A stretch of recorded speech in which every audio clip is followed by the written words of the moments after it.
Welcome to the Select Board meeting for Monday, October 17th. Call to order at 6:33 p.m.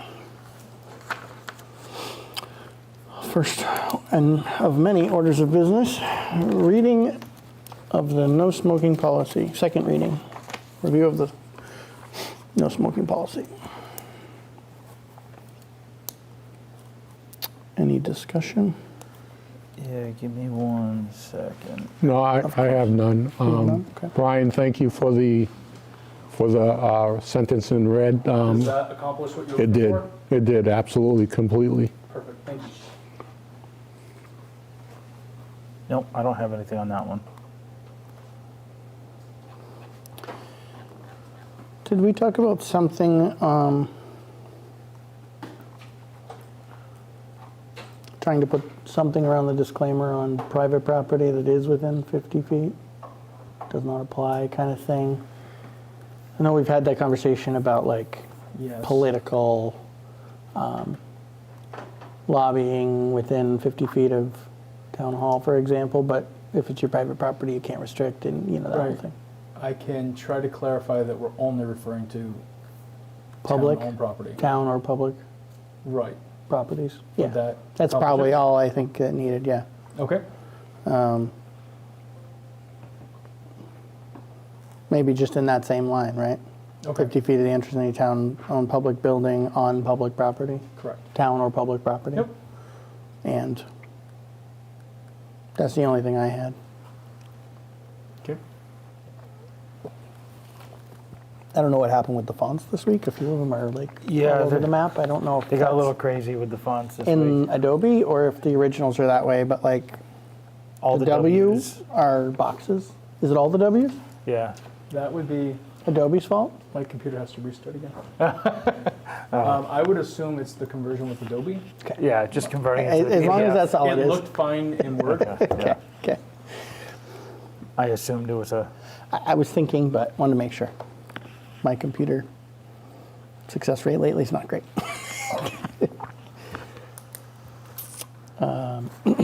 Next is review of bloodborne pathogen exposure control plan policy. Second read.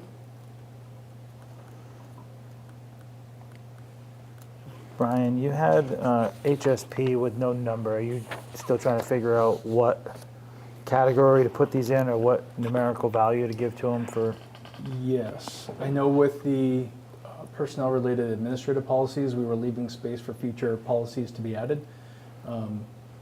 With the health and safety protocol or health and safety plan policies, I don't think that's as necessary. Yeah. And so I think they could just go sequentially in order as you approve and issue them. So we could just start with 001 and build from there. Okay. I did have a couple of things on here. I'm assuming this came from a larger, either from federal or state agency. So this is based on the federal OSHA Okay. standards and Some leftover language was in here still under like universal precautions. We're talking about the health status of the students or staff. that actually though may be relevant because this would be applicable to the way that employees conduct their work at the school. Okay. We have to have the same policies. We have to comply with Department of Labor standards for all professions that relate to the OSHA standards. So that would include the custodial staff and maintenance staff. Well, the only reason I say that is you don't have them even listed as somebody who would, Okay. under departments, you only have police, fire, emergency, and public works. You don't have school.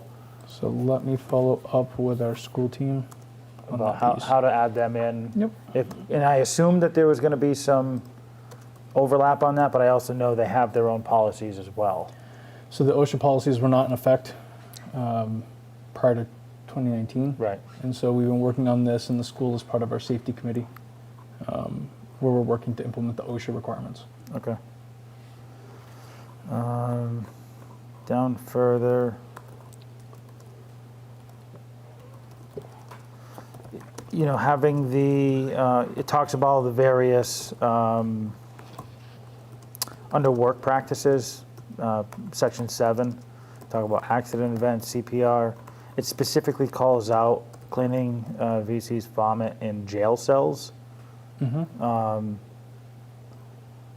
And I think a lot of those close quarters would be very similar, wouldn't they? If you're talking about, I mean, I know with vehicles it's different because you have the electronics. Correct. But close quarters within the classrooms, a closet. So Make that more universal. I think creating that more universal makes sense to me. I'm not sure what terminology, but and then within the bullets under there, you can get the differentiations between the cells at the police station, offices at throughout town buildings, classrooms.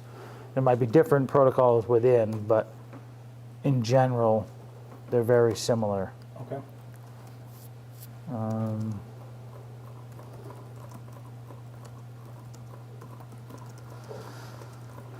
think there was one more, but I cannot. I tried to put highlights on them so I can go back to them.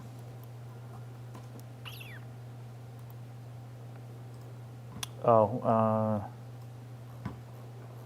no, that's a different one. I think that's it for that one, from me. Okay.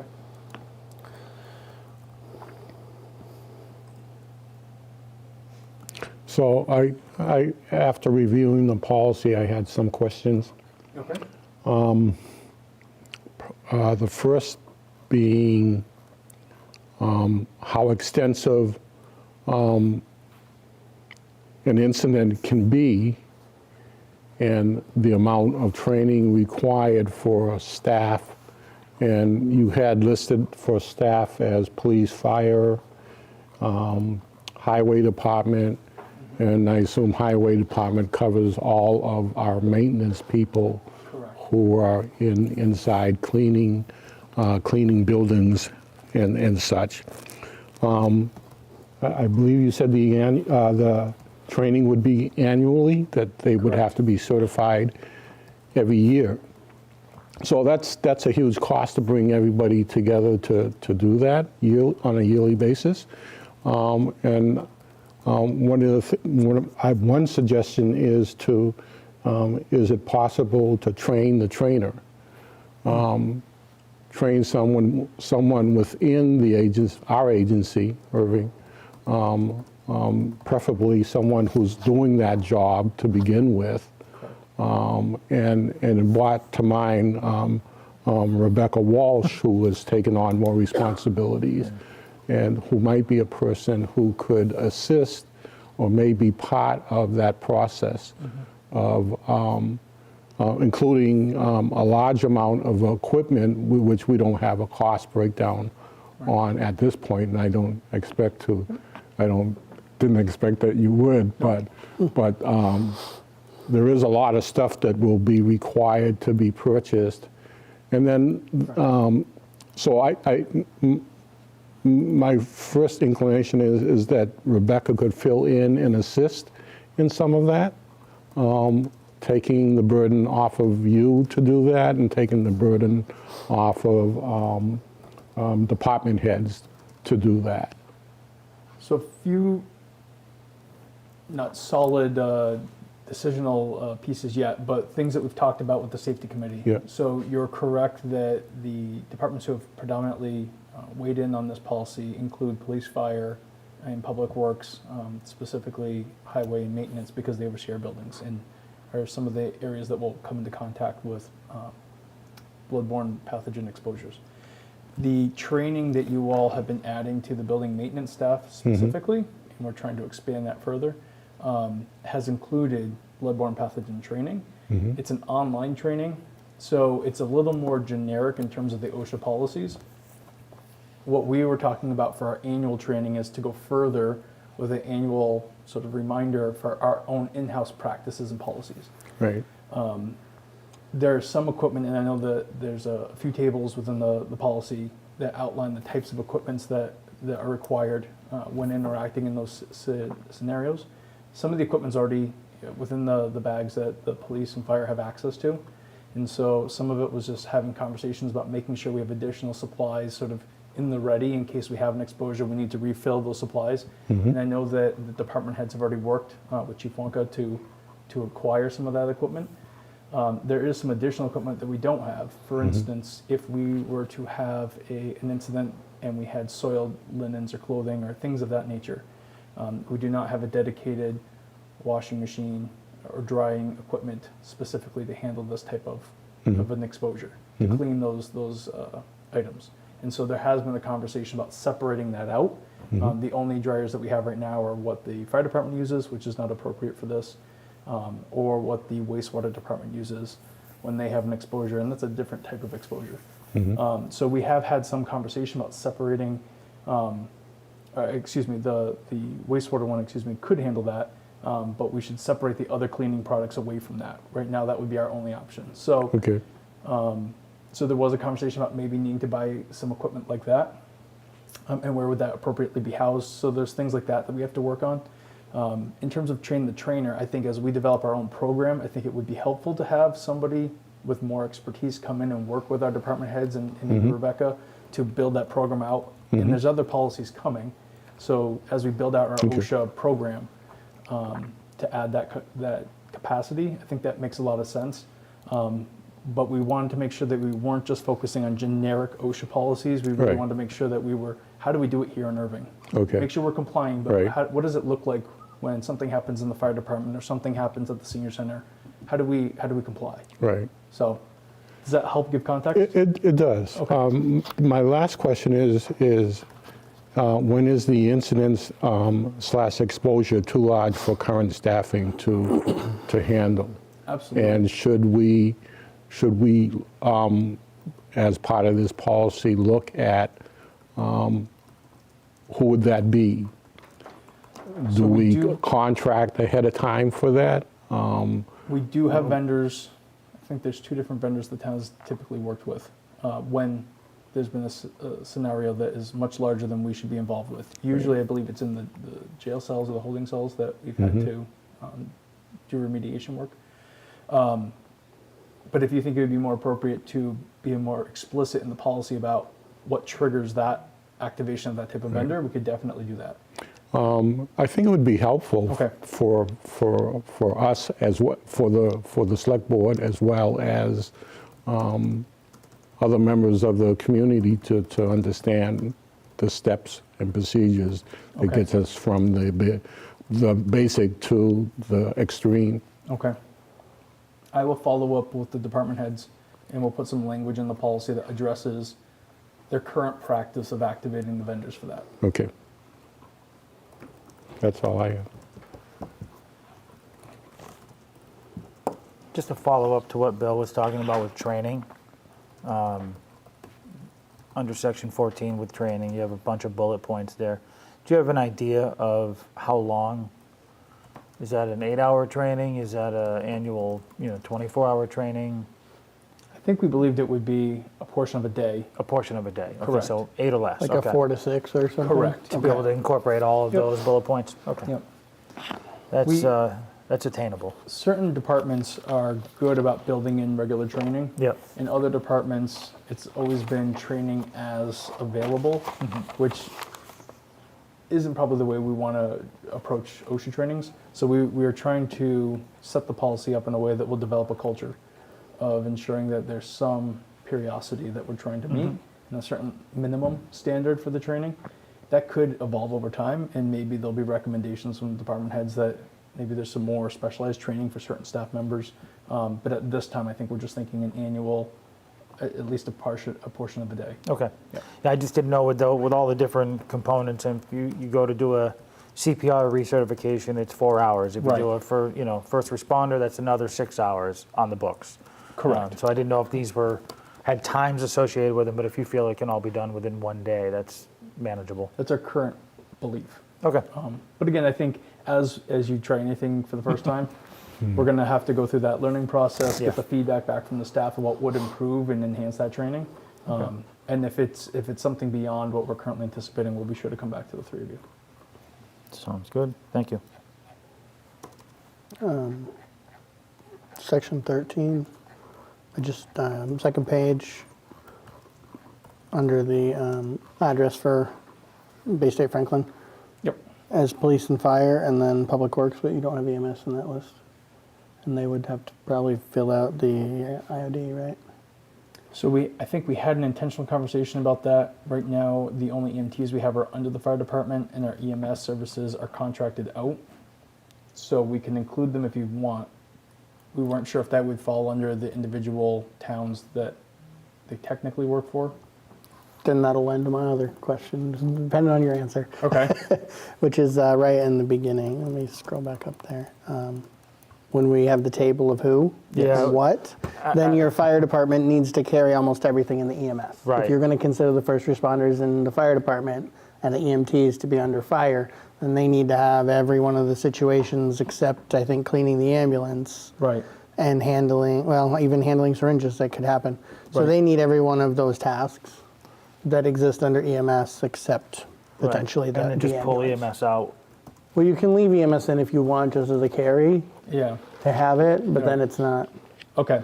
So Because that's my only thing is like it doesn't, I had looked at that twice and I realized, okay, are we categorizing first response and EMTs under EMS? Then Good okay, questions. if we're not, then we need to expand Right. that.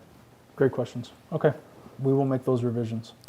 And did I hear you correctly that the fire department's extractor washer would not be sufficient, but the public, or the POTW I think- would from what they use theirs for, if we needed?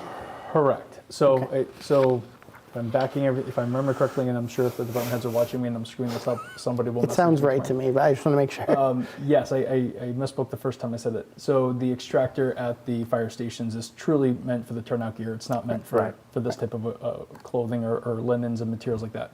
We do have a washing and drying machine set up down at wastewater, and that's meant for exposure to biological hazards. So we can use that.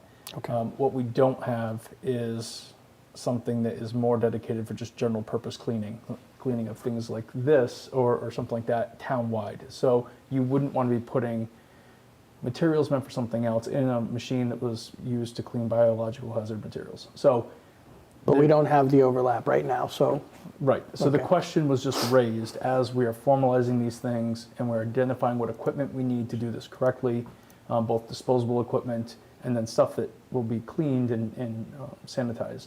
What's the right equipment we need? So it's something as we think about the future of all of this, or plan out spaces, where's the appropriate location for that to be housed so that all the departments who may come in contact know where to go for that type of machinery. We don't want people bringing this home. So we want to make sure that there's a facility here that they can do that at. So labeling and signage sounds important. labeling and signage As is you're very saying important. this, even now probably, with Right. what we already have, if it's not, and I don't know, but just to really Correct. clear what should and shouldn't go in them, or what Correct. they're made for. So we want to keep working on, part of this, obviously, we're trying to comply with the OSHA regulations, but some of this is working it through safety committee, bringing it to you, getting your feedback and the things that appear obvious to you as you're reviewing this, and something that we maybe have overlooked so far, and bringing that back to safety committee and getting this stuff implemented as quickly as possible. So this is all great feedback. Another one, just a little bit of just language and semantics, but under that same table, it's cleaning detention cells. The other two references were cleaning jail cells. Just be consistent. Just be consistent, Yep. whatever the current proper terminology is, and I believe it'd be detention for us here. but- Yes. But Chief, yeah, I They would be. believe that's the proper. We can correct that. I believe that was the only.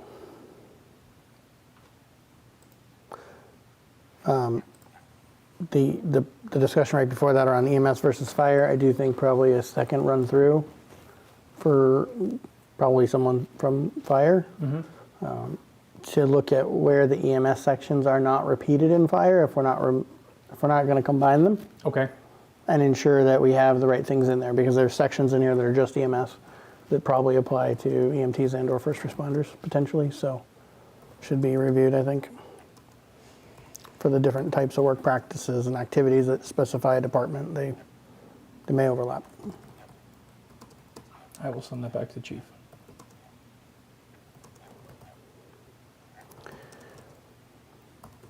My only other thought just from the outset was, and maybe I missed it, is there a catch-all statement somewhere? We define some very specific departments and things, tasks where this may happen. To me, there may be tasks that don't fit the exact definition that still have the risk or qualify. I don't know if there's one of those, catch-all, like, and any other, task or incident that may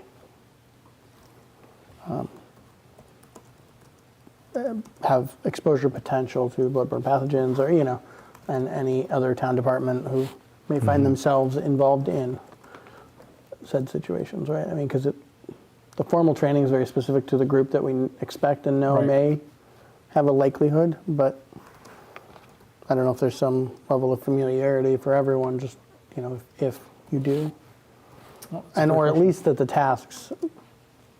These are a sample of most likely. There Right. are others that would qualify.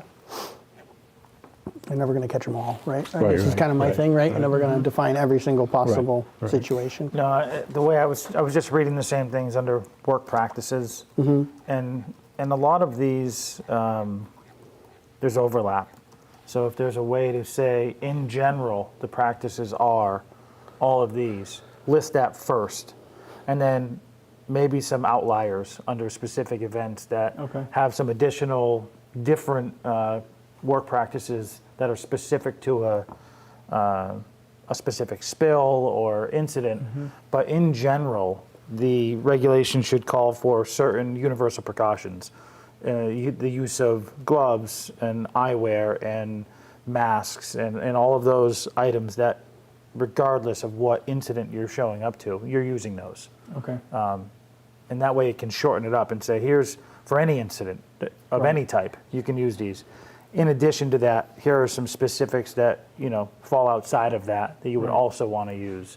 Might be a different format to be able to shrink that down a bit. I don't know. Okay. Yeah, I can take a step. Using your other as sort of a starting kickoff for point, that, a yeah, kickoff yeah. point, and build upon that. I think it may be the opening statement and work practices instead of, adding to that, the following as appropriate. Right. And then you define the situational items. Right. You don't have to, maybe there are a few call-outs, but you don't necessarily always specifically say it's this department or this, this group that would be affected by that. Right. You just say, know that if you're in this situation, this is the steps. Yeah. More broadly, right? Everyone. Yeah, and there's just different, you talked about the language between a detention cell and a jail cell. There's, use healthcare gloves, use gloves, don gloves. There's just different terminology throughout Okay. all the different. Yep. Right. Yeah, we can work on Maybe that. one or two places that define them. Yeah. Healthcare gloves, nitrile, neoprene, Yeah. that kind of stuff.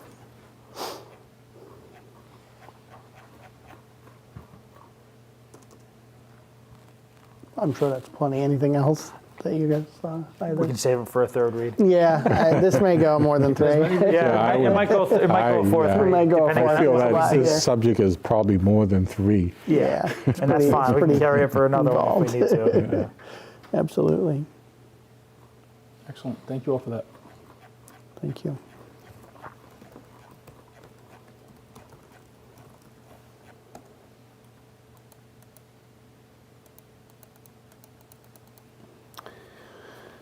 Review of the surplus equipment request. Administration Highway Fire, second read.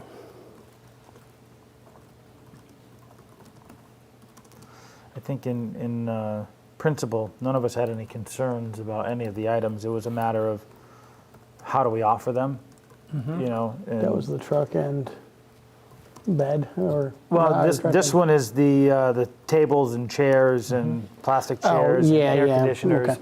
That one's the next one right below it. But it was a matter of, do you just do first come first serve? Do you want to put a price on them to see if there's somebody can make a bid on them, or just set a price and first come first serve? Do you want to do a all or nothing on the metal stacking chairs? Or do you want somebody to be taking calls about, I'll take 2 of them, I'll take 3 of them? And Brian's going, no. That's, I think it's just, we Yeah. have 60. If you would like 60, there's 60 there, come get them. Right. Yeah, it's a set. Just yeah, come get it's a set. Come get them all. You can do what you want with them after that. Just don't throw them in. You can our, go sell them know. singly if you'd like, but Sure, sure. we're not. And I didn't know if we wanted to put any dollar amount on them. I mean, I think I said last time, the tables I would just get rid of. I don't think the 2 tables don't have any value. They're those particle board. They warp easy. They're not. The only 2 I didn't know about was the air conditioners. You had mentioned they're functioning, correct? Correct. They So those- formerly were installed at the rec center. So those have a value of some sort. I don't know enough about them to be able to put a value on them. They were used in those 2 classrooms, so that was approximately probably 400 square feet each of those rooms. Yeah.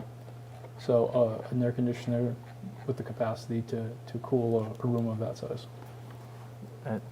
Cubic feet, much more, because those are very high ceilings. Those are high ceilings. Much more than your typical 8 or 9 foot home. I don't. Yeah, all I discerned from it was that they are over 5 years old. They are 5 years old. I don't know. I don't know. You Window air know, conditioners don't seem to last very Yeah. long these days, in my opinion, but these aren't necessarily your Home Depot version. No, either, I think so these are higher should grade. be, I just yeah. don't know enough about them I to be don't able to either. say their value is this much. And in all honesty, I'm not sure if it's worth the time on task to go through and research them and get No, I don't a think value so. on them. Put them in the around town. First come, first serve. These Yeah. items are available. Yeah, whatever a fair price is Yeah, that and an give individual is it a willing couple to of pay. weeks, and or tell them to make an offer. Okay. You know, I mean, we can just do that. We can just set a date. Set a Send it date. out, get 2 weeks, make an offer. make an offer. Individually, I don't Yeah. think we need to do those as a pair. No, Right. and Do they actually have the outer casings and everything, or are they as pictured? Yeah, Okay. they slid out of. Window set in the window. inserts. They're Yeah, set in the okay. window, That yeah. would just, yeah. But they're adjacent to them in the room. yeah. They may be great for somebody's, wood shop or Yep. garage or Yep. whatever space. Yeah. I think you just do make an offer and set a date on it, and So you want to do that for all of it? yeah, Lots Yeah. of each is a lot, and each is a lot. So the air conditioners are individual. The tables, I would suggest we throw them in a dumpster. But somebody might want them. Make an offer. They might give here, take $1. and if we're for putting them out, it probably doesn't make any extra effort, right? No. To throw them in the list. And I would say the chairs, what is it, 24 of one style and 60 of another? Yeah, So each has their own group. as their own Here, group. bid on the lot, Yep. Yep. right? I would Yeah, it keep it makes sense. local and see if we can get rid of it all in town. Yeah, we'll put it on the around town. We'll put it on the town website. Yeah. And we usually give 2 to 3 weeks for people to consider putting in a bid, and it's a really simple form. They just Yeah. fill in and put in an envelope for us. Cool. Okay.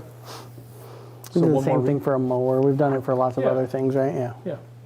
And worst case scenario, if literally we get nothing, the other option can be to, the metal can go in the metal trailer and we can dispose of them.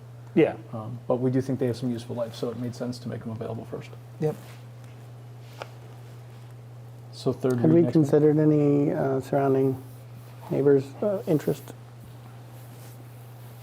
Okay. No. Not people, but You mean other municipal. municipalities? Yeah, yeah. Well, I'm also thinking. and I'm just thinking maybe before we trash them, if no one's interested locally. Yeah, I can ask. I would venture similar to the particle board tables that no longer are Yeah, I mean- preferable because things like this are easier to move. Correct. Yeah, yeah. The metal But the chairs are they're a they're burden. sturdy. They're sturdy. They're a burden. But you might find maybe one of the local schools. It's possible. I mean, most people have gone to things like yeah, this or lighter. they've gotten away from those old heavy ones. But you might find one of our fellow Union 28 schools They may says be we need them for Right. a function. Right. Who knows? No, we absolutely could do that. Well, until we put them out locally, and then if there's no interest before we recycle them, we can Yeah, ask around. throw it out locally Somebody else might want them. in the surrounding towns.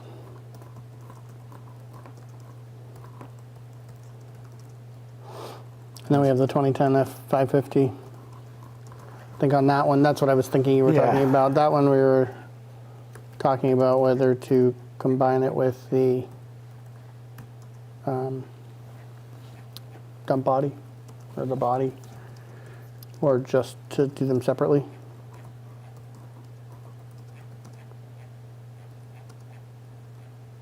I think last time we said we were going to do it as one, correct? I thought we did. We're not going to put it together, but you take They- them together. We'll set it on there. You take it together, kind of thing. Yeah. They can Yes. bid on it. They bid on Yep. them as a package. Yeah. Yep. I think it's simpler. Yep. So bidding as package. We do But- whatever we need to do to swap separate. over and pull out, and We're just not. We're not. we're not. connecting We're hydraulics not. and all the other. No. No, is it like 4 pins and it's secured so it's not going to fall off? Okay, good enough. Right. You know, that's Any of the that's it. hoses and wiring, they can We'll make it clear. do all that after they own it. Right. And the goal is to put that on the bidding website. Yeah. Unity bed or whatever. Yeah. Yep. Okay.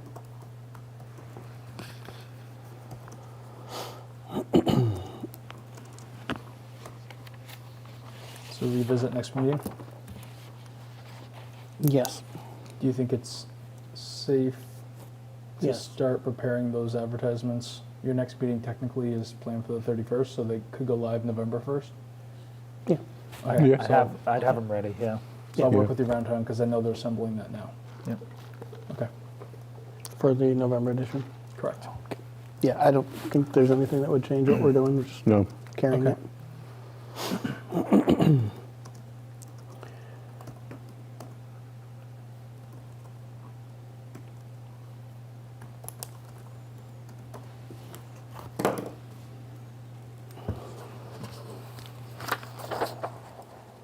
I know it's on here.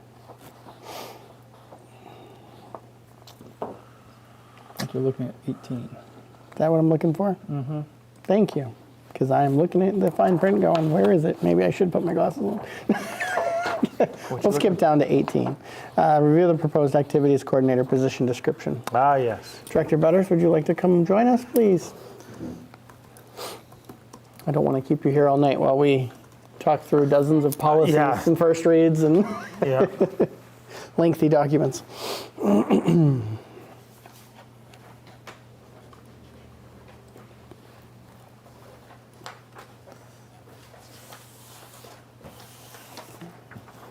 This is just a quick reference. And you won't know what it's for until I tell you. Looks like we're going to have some fun to me. That looks exciting and colorful. Yes. Do I have to have this? Okay, so I don't know if I'm gonna talk about it first, You want or me do to- you Please. guys wanna know? Do you want me just a quick introduction? Yes, that'd be great. So, about 2 months ago, Selectman Benbury, Paula, and myself met during our monthly one-on-one to have a conversation about staffing at the center. Since we reopened, we had not rehired for the part-time kitchen manager cook position that we previously had. And so we began the conversation with, are we going to come back to the three of you and ask to rehire for that position?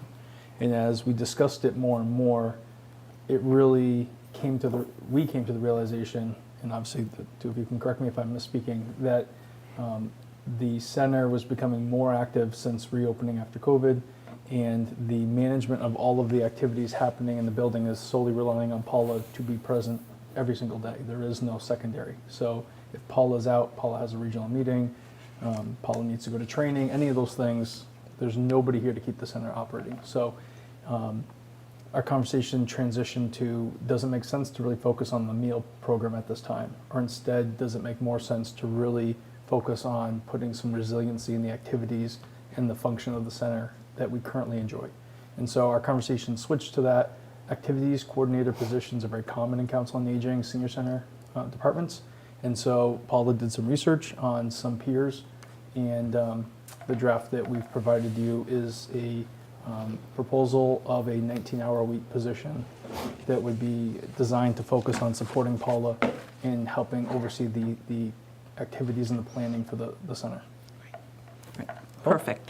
So basically, what Brian just said starts with what I really have to do, which is practically every single thing. And this is an example of a whole month, and everything on here I do. No one else is responsible for. All the programs, all the planning, all the bill pay, designing of this, along with anything else that there is.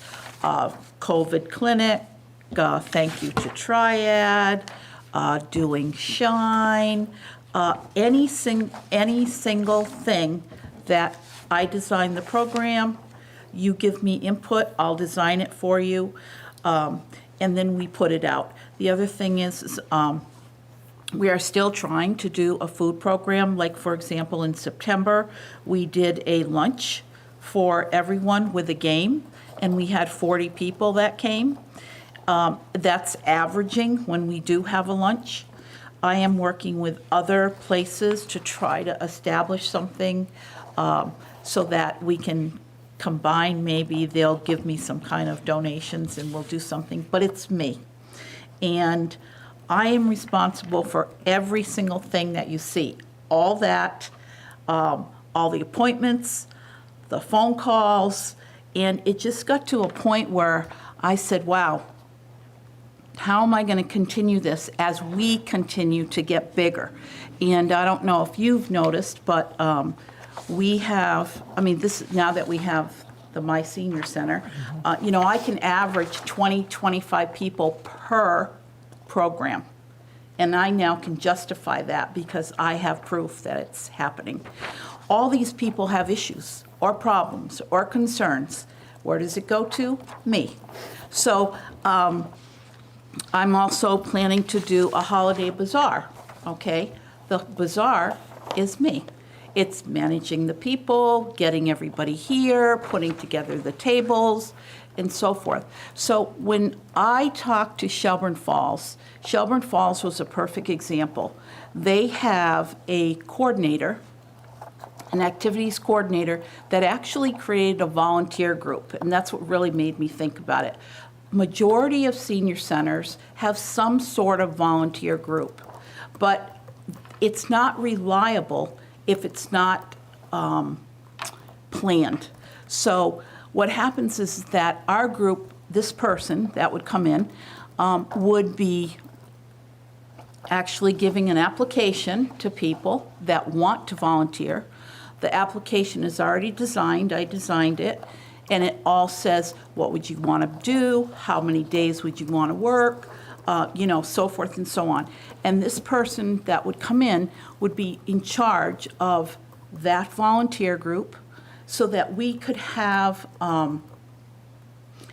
maybe they would cook in the kitchen.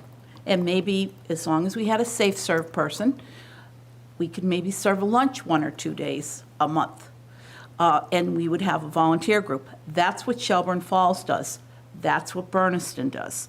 We tried to get LifePath to come back again, and LifePath will be happy to give us food. They will not provide us a person to cook the food. And I think part of their problem is they cannot get the help. So I think that's one of the issues that they have. So when I gave you this, I kind of gave you this as an idea because the quilters come in and we have to set it up. I actually do some kind of a template for Dave so that every single time that there's something going on, whether it's fire safety service, whether it's setting up for COVID and flu, which I don't really want to talk about that again, a Shine appointment. We now have a new program. It's called Social Stringers. It's on Tuesdays. It's yarns and so forth. So they come in and we have to set up for that. So every single thing has a purpose. And it just doesn't go willy-nilly. It's planned, and it's all planned by me. So I'm thinking it's time that we need a little bit of help here. And I can go also the van. If you call for the van service, that is me that plans it. And I also deal with the FRTA because I have to do the reports for them every single month. And I don't mind any of those things, but it'd be nice to have someone to answer the phone while I'm busy. And yes, Becky is here, but Becky is not paid by us. And she does a great job with Shine And right now, it's open enrollment, so she could be booked every day of the week. I'm leaving for a conference tomorrow morning. It's Tuesday through Friday. And if I didn't have Becky, I would not be able to attend that conference. So, and any time that I'm out, I do not have a substitute if Becky's not here. So I think it's time that we look at something.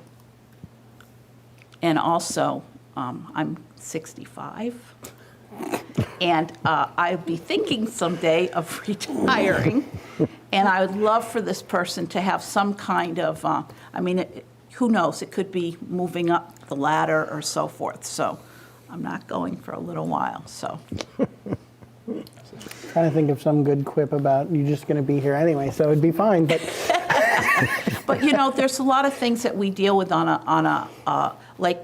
today I dealt a lot with people that I dealt with one woman specifically that needs housing.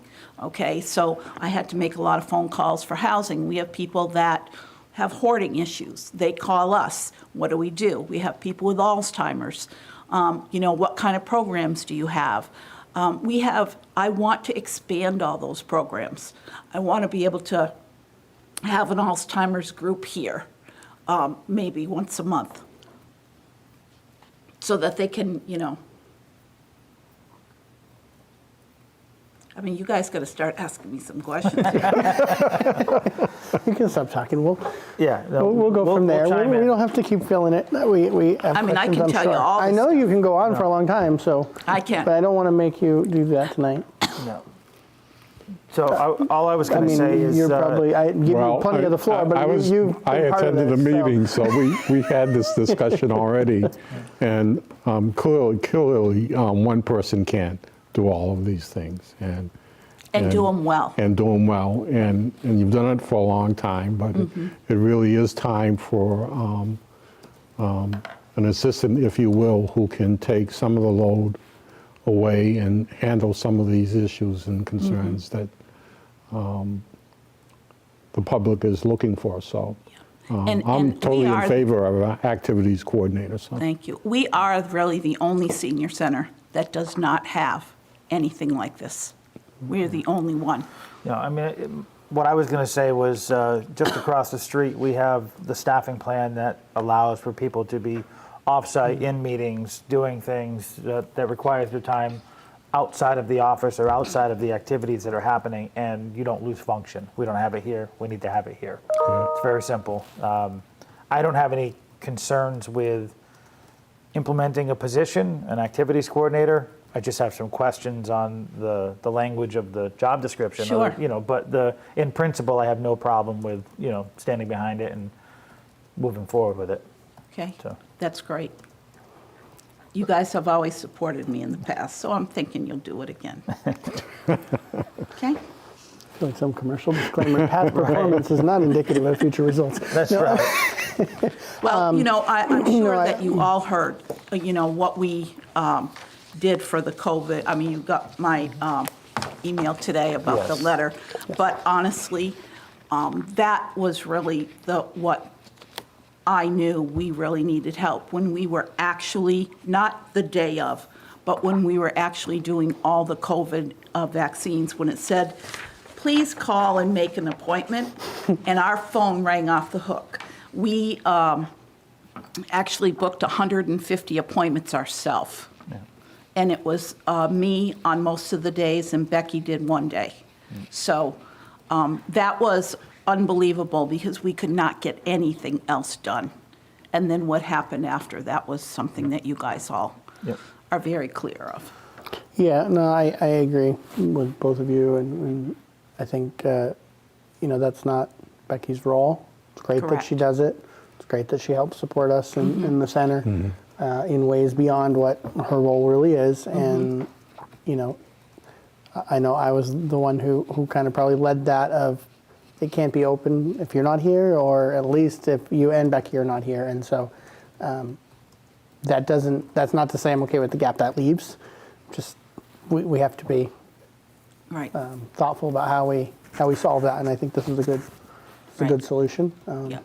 I respect that you cared about me enough to say, okay, you need your time or whatever, close. But that was kind of unacceptable to me. And the only reason I say it is because, especially like on certain days, Fridays, the quilters come, and truly, they really look forward to it. I mean, they are excited to come in. They stay here from 8:30 till 3.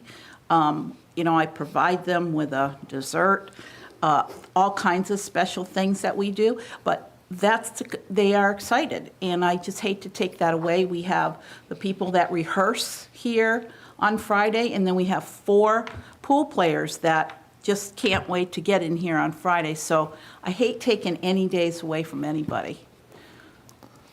Totally understand. And the card players, God forbid, they're here daily, so.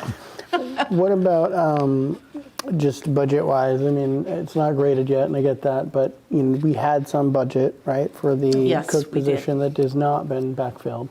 And that was scheduled at 19 hours a week. It was the same hours, Yes. right? So Yeah. there may be hopefully a similar cost here, we're thinking. I think Maybe not the Brian and I, same, we but- discussed that. We thought that it was going to be pretty level at that. I believe this would come in at least a grade C, depending on what edits you all want to make. So there may just be a little bit of an hourly shortage if we had started at the beginning of the year. On an annual basis. On an Right annual now, we're basis. fine, but yeah, on We're an so far annual. into the year right now that there's sufficient funding. Yeah. And then also, it's going to be very clear, like if, depending on what this person does, like if, what they take on, I still want to be very involved. I'm not looking for that. I just need the additional, like filing, things of that nature, posting things, taking old things down, putting new things up.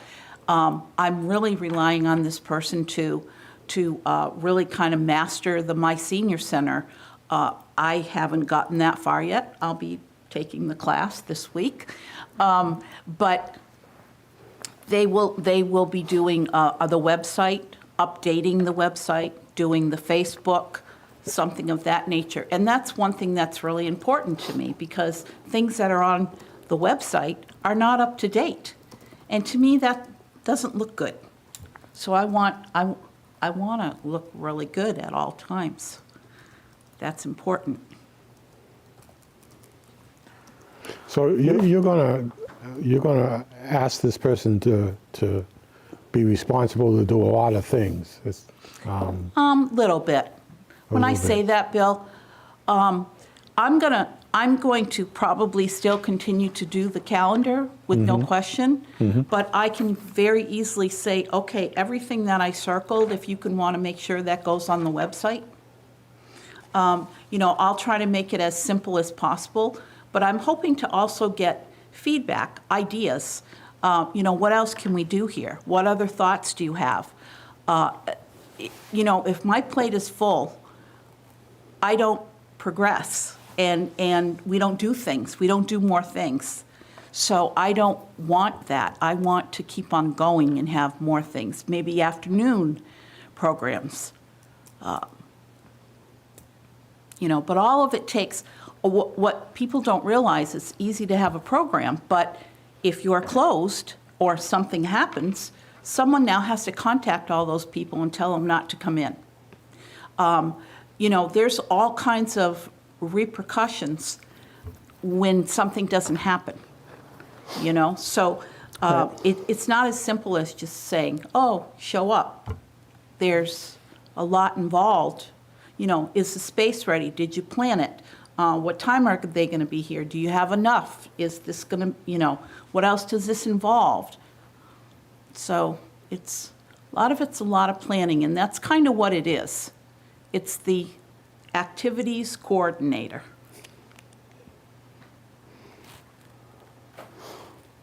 I know you mentioned about the job descriptions and things. Yeah, what was Did you there wanna on there? Yeah. Dive into those tonight. So, well, I went into the essential functions now, just making sure, in hearing what Bill was saying in your response, Paula, I see in there responsible for planning and promoting the specialized activities and all of the other things you talked about. Yeah. You know, drafting this, doing that. In my mind, that coordinator was also, the role was to ensure that they can be here to run those programs and that they're the person running them so that you are not required to be here. You can be in your office doing your department head work, you could be off at a meeting, you could be doing other things. Right, which I So- have not been able to do. So just making sure that somehow that piece gets worked into there, that it's not just the planning and promoting, but it's the actual running of events to make sure that they're on site during. Correct, correct. I heard organize, which is not, I think is an important one, right? Right. It's- So I like the, plan and promote. Yeah. Yeah. Organize, you could say is plan, but it's a little bit different. Yeah. The day Yeah. of, right? And then Yep. and then lead or manage isn't the right word, but Yeah. what you're getting at, right? Yeah. Right. The event, Right. or the thing, and then I think just to play off of that real quick, something about open and close the center, keep it open as needed, right? Some of those are as needed, but I Right. think something And- really clear about, right. and maybe And I missed it, but We keep talked having about it that open. today because I said that what I wanted to add is being highly flexible. Days may not be Monday through Friday some days, depending on, the schedule. Also, what happens is, we have the people that come in for the programs. Well, first week of November, one of the girls is not going to be here. She is 3 days a week. So now, I've always left it to them. You are responsible for filling in your spot. So she's doing that. But if she can't fill in that spot, then that means it's up to me to make sure that everybody here knows she will not be here and that they are not going to have that program. So, I just need always the I's and the T's dotted without me being in there dealing with somebody and the group not know that's going to happen. Yep. And also, when they don't send in their slips correctly, I always double check the dates that they worked to make sure that they're because there's some of them do it correct and others forget that they didn't work that Monday and they just put it in on that Monday. They But- didn't mean to do it. To be clear, that's still going to be your role. Absolutely. But you can be freed up by having the activities Correct. coordinator so you can focus on those items. Correct. So just going back down to the description, there was just a couple other things I had. Under on the next page, under special requirements, first aid and CPR, do you want that as a prerequisite or can they get the training? In the past, we've done that as a requirement to keep the job. So that To we keep the usually- job. You can we hire usually give anybody them and then like give a 6-month or a 3-month. Exactly. Or, That's what I so did. That's what I wanted to ask. So that one's, and then under knowledge, abilities, and skill, there's a whole missing section. Yeah, it says knowledge It says of. knowledge of or ability to learn the, and then it just went blank. So it just, Well, that was an editing error. yep. So Yep. it got cut out somewhere. And then the last piece that I had was under skill. This up Which above ones, that, though? Which skills? it just just says plain skill, skill. proficient oral and written communication skills, effective supervisory.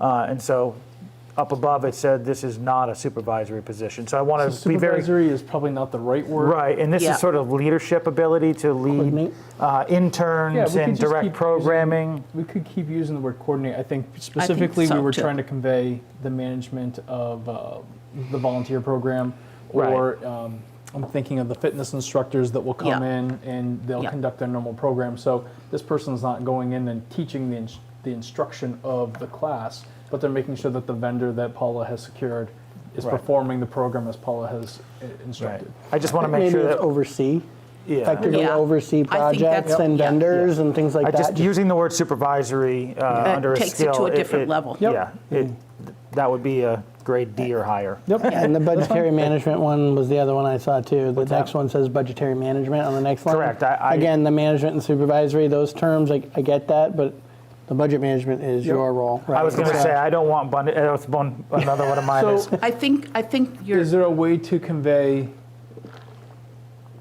ensuring that all program costs are within the budget assigned by the director? Something to that effect. I don't think though, Brian, that they'll ever be involved in the negotiation part of it. I'm not saying negotiation. There's a whole range of things for any program that you need, whether it's supplies, materials, or a contract. I'm not saying that this person has any role in doing that contracting, but if somebody was to be told, I need to make sure that program A happens, and there's an effort to appease and make this the best event ever without any awareness that there's a budget we must work within that is set by your position, that's not going to work well. So We I don't- think Well, it's usually, they I know don't- that they're here for the hour. I don't think that's a skill. I think Right. that's an essential function. so Ensure something- projects, do not exceed budgetary restrictions. As directed, Or as directed by, Right. right. That's kind of, if you need to go pick up supplies, there's a budget, and you know what it is, you make sure you stay in it. Right. Correct. And those parameters were given to you, you just need to know how to operate within. Exactly. I don't know if skills is the right place, I Yeah. guess, is what I'm thinking. And I think the supervision part was, like you said, Brian, really with the people that we would really like to have as the volunteer group. They actually have 100 volunteers in Shelburne Falls. Wow. Jeez. But, that's spread all out. And Sure. only like maybe 10 of them want to be involved in the kitchen. And there's a lot of people that want to just answer the phone, but we'll take that. We'll take that. I know I jumped in on a couple of those. No, Was there others that you you're had, fine. Scott, or? No, I think supervisory, the missing language, the CPR, I think that was, we talked about the essential functions, and so no, I think I'm good.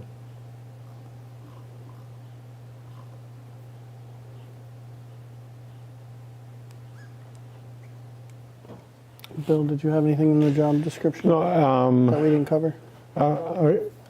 I have some concerns with some of the duties that I somehow feel that activities coordinator is not exactly what the position name should be, but I'm not really sure what it should be. And I say that because we need an activities coordinator, but we're also asking the activity coordinator to back you up when you're not there.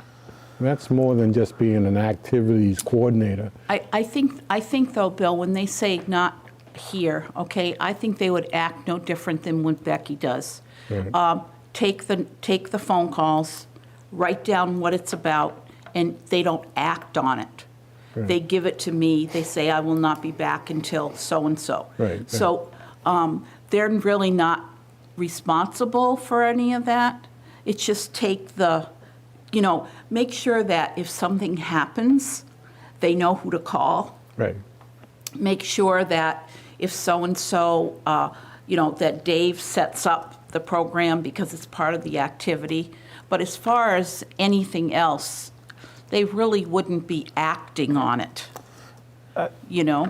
Except I think what Bill's talking about is even Okay. if you look at essential functions, things like coordinate the department's senior van transportation program, that's not an activities coordinator. Right. That's more of an assistant director.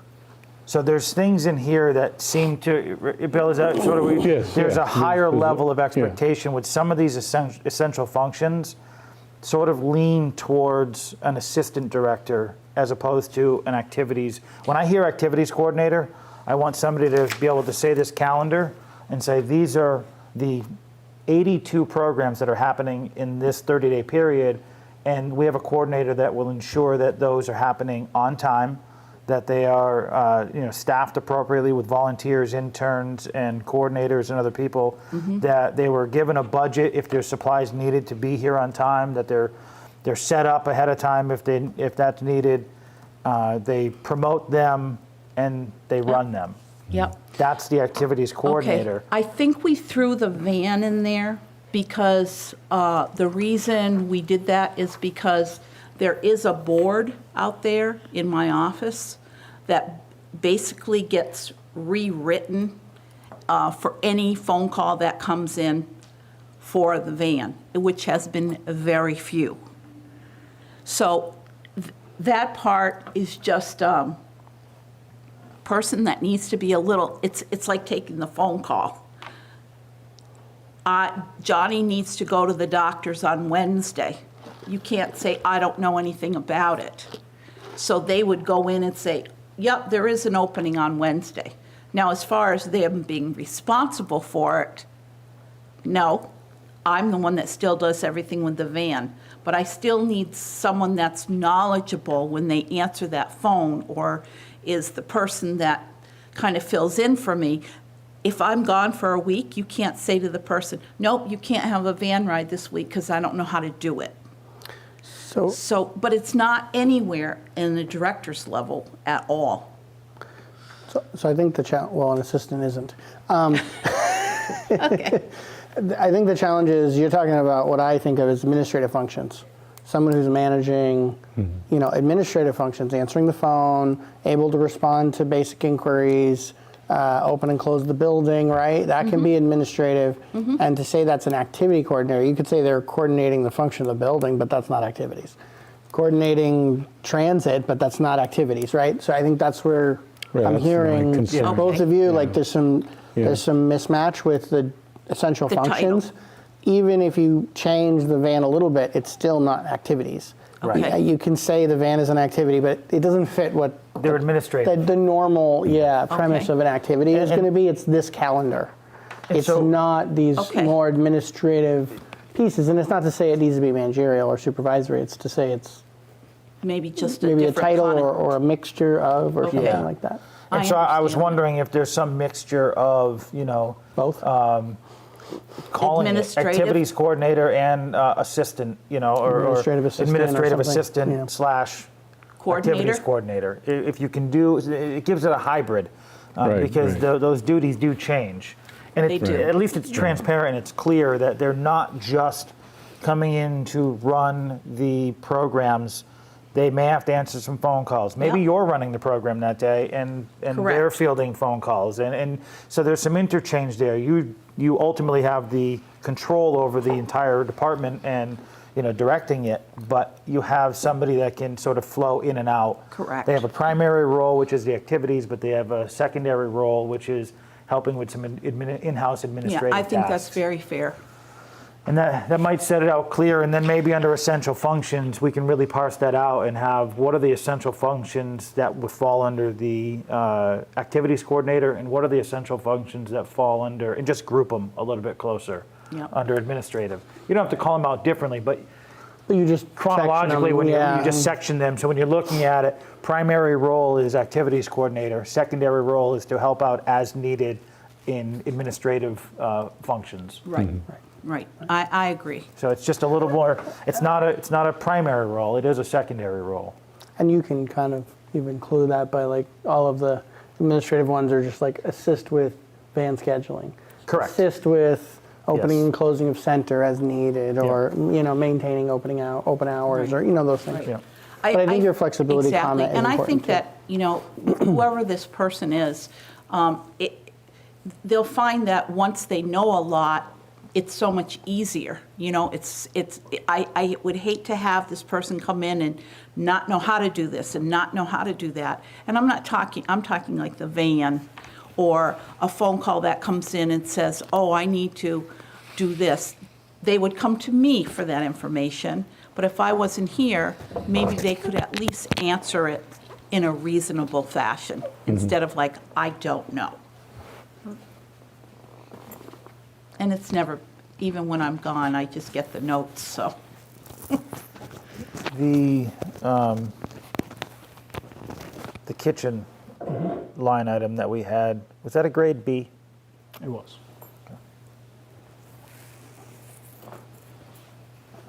I'm still not giving up on the kitchen, by the way. I think it's still going to be a next year function, but it probably a is more going to pressing be, need. it's going to be more of a serious function when I talk to Brian for the budget. That's a conversation for another day. Yes, it is. So anything else on that? I think there's some things to go back and kind of refine Okay. on the job description. Okay. And take another read at that, and then come back. for And the then next go from meeting. there, yeah, and then Okay. see, at some point we'll get to grading and then talking about what's that look like and when. and Okay, that sounds Are great. we all, it sounds like we're generally supportive of it, and how we refine that into something that will Great. move I forward. appreciate that very much. I would caution that when this person comes on board, that you keep a serious look at the amount of hours that are needed for he or her to accomplish this task and the duties, Right. both Well, we're gonna keep administrative it- and. Exactly. We're going to and, keep it at obviously coordinator. what it's going to be at this Right. particular time, but it'll be, we'll see what it evolves into. Right, know? and that's all, that's what I'm trying Exactly, to suggest. that- exactly. And I think that, some of the things that may not have gotten done, like, just didn't get done because we were so busy to do it. But once it gets done, you don't have to look at it again, so. Scope creep, it can grow really fast. because can you grow wanna do really- more than you have time Right. for already. Well, and see, then that's, Just being careful that you don't start out at 19 and a half and in a month it's 47, like. Yeah. right. No, I do Yeah. that, so. I know, that's kind of what I'm getting at, before you double that with Well, activities in a week. after I finish this conference that I'm going to next week, I'll come back with a lot of new ideas, so. So just to let you know. Thank you, Paula. Okay, thank you. Thank you, Paula. Thank you. You're all set. Anyway, talk to you later. Have a So- good trip. Okay, thank you. Back up to the top, review of police department policy for .36, cadet training policy, second read. So the policy substance has not changed from your first read. The title has changed and the reference to the position, so it will be called cadet instead of officer, to further clarify that this is a training position. This is not a sworn officer. Okay. Do you want both grammatical and substance questions tonight? I'll take any questions that you have. Under essential functions, duties, and responsibilities, the fourth bullet down, communicate. It's just the wrong word. It's two, T-O, Oh, two okay. and two. 2 and 2. So that's just a spelling one. If we keep going down to, and I'm just going to go to the spelling and grammar things that I noticed first, and then I have other questions. Under security function, I think the word in the first line is area, patrol a specific area. And then when you go down a little bit further, the first bullet, being thoroughly familiar with the assigned patrol area, such familiarity, I think that's supposed to be, it's missing a couple of letters.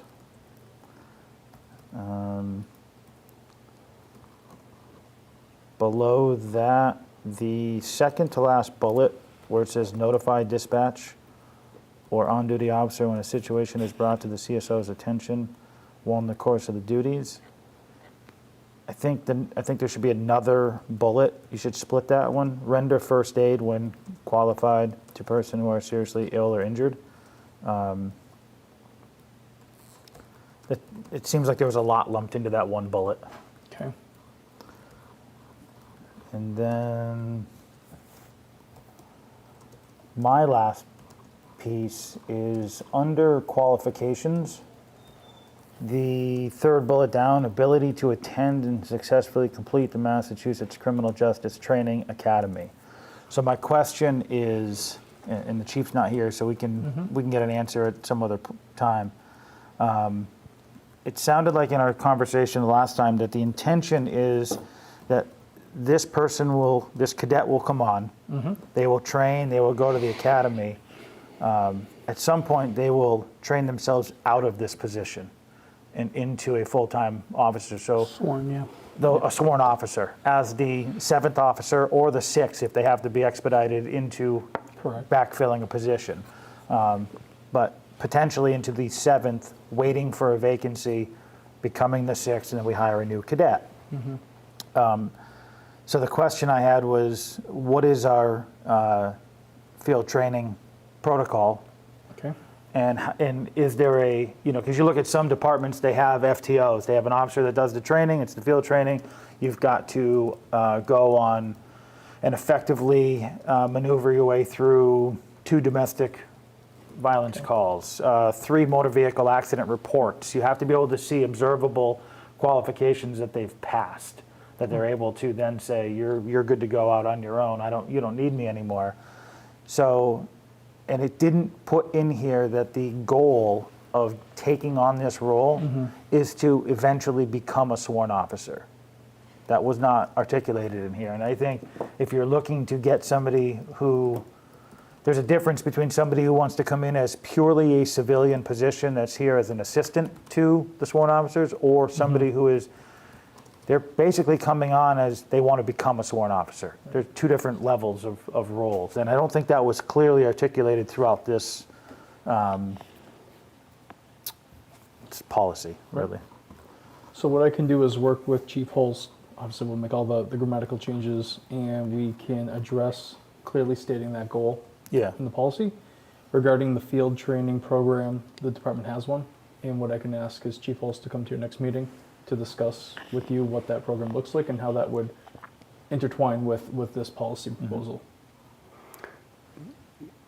And to follow on that, I think, and same, I was under the understanding we had one, not that I'm familiar with it intimately, but I have a feeling it does not directly apply to a non-sworn officer.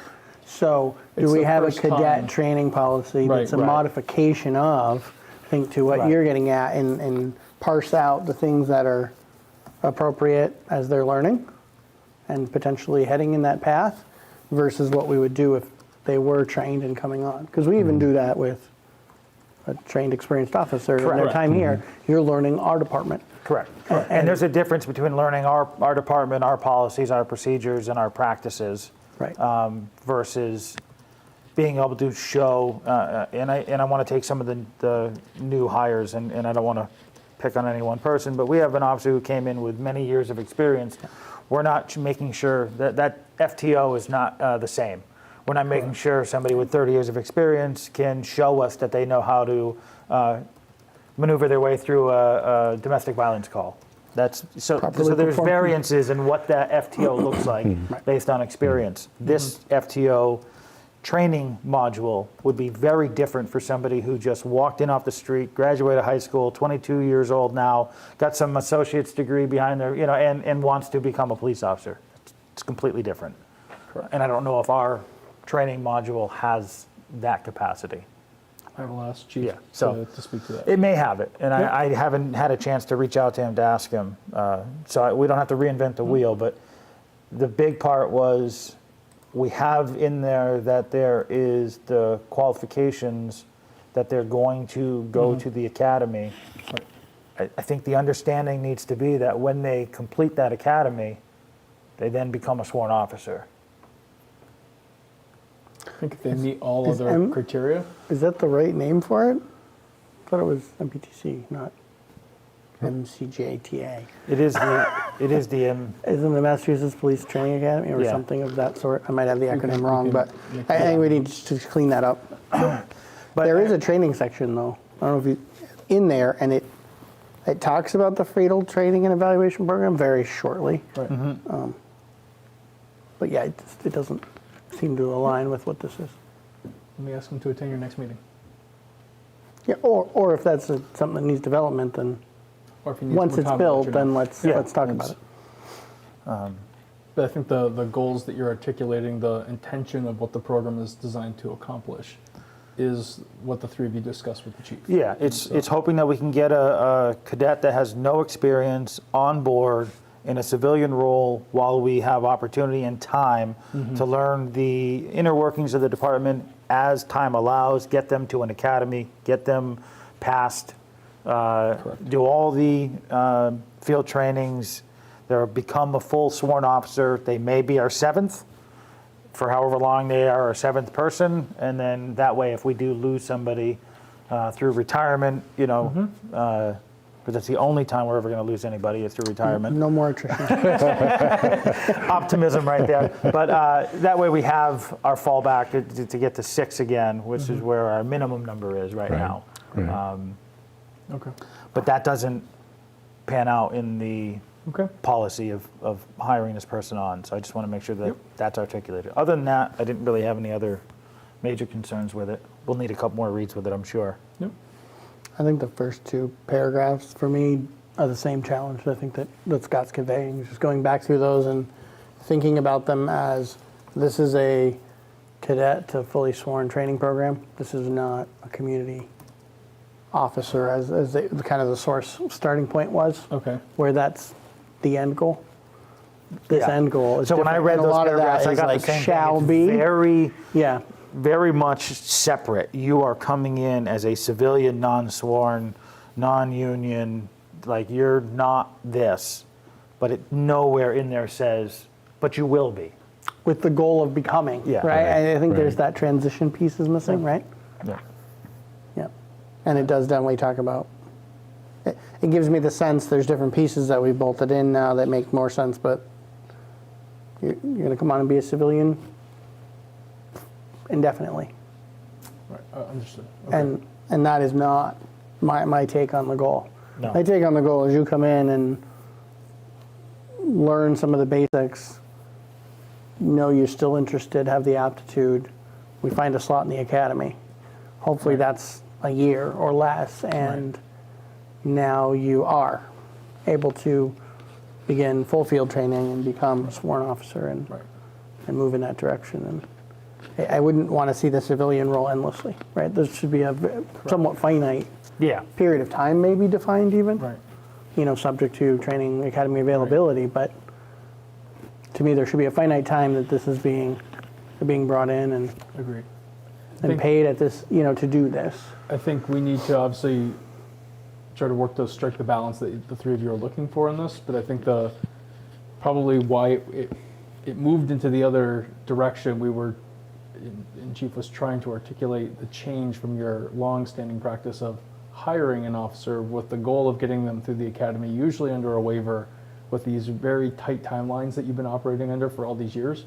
And instead of having that pressure, we were trying to remove that, make it clear this is a civilian hire, that pressure, that timeline doesn't exist. It's more of a departmental process, right? And so putting the confines of the boundaries around this new departmental process that you all are envisioning is maybe where some of that got lost. Yeah. And so we'll try to put that structure in place for you and see if that better communicates what you're trying to achieve. But I think, again, the vision that the three of you are articulating, I think, is what we're trying to capture in this document. Clearly, we haven't got the right mix yet, but I think we can make some revisions, bring it back to you for your next meeting. And if Chief's available, I'll ask him to talk a little bit more about how he envisions the field training program to align with this. And we'll see if we're closer to where the three of you want it to be. We can chat with him tomorrow too Yeah, we'll see him tomorrow. at 3. Yep. Anything you want to add or good? My issues are just basic issues, salary, what a starting range salary for this position will be, and there was a section in there that talked about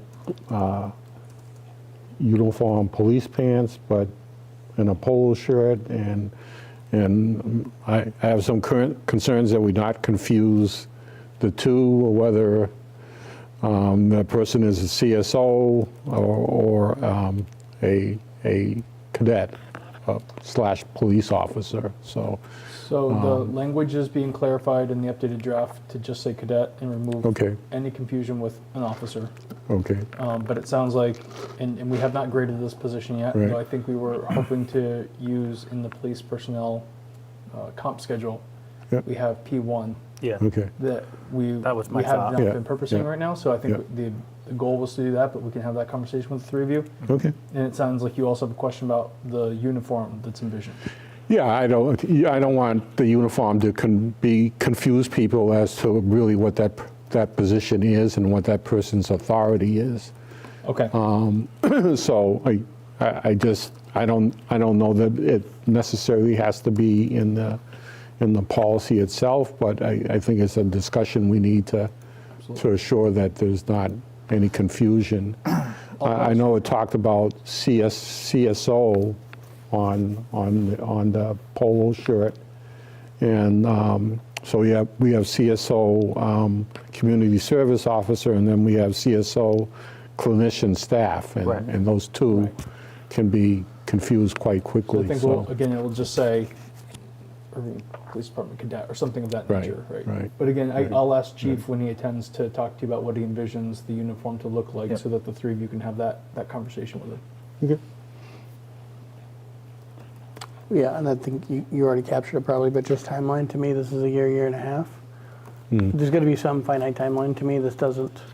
And we have to figure out what that is, but allowing for training academy cycles and things. But I don't feel like it should be open ended on how long that someone normally would serve in this cadet role, because the goal is not to have a cadet indefinitely, right? I think putting it in the general considerations and guidelines that were the eventual goal of becoming a sworn officer puts a timeline on there, as appropriate as timing allows, Right, department needs allow, attendance of the, so putting a time constraint on, I agree. Yeah. I agree too. You can always put the caveat like you're getting out of, as training academy, schedules allow, Yeah. Within a year or as, and it gives you a little flexibility, but at least it's kind of defines it's not Yep. short, it's not long. Maybe it's not 270, but it's not. Correct. But there's Yeah. not so many. Okay, good, good for now. Correct.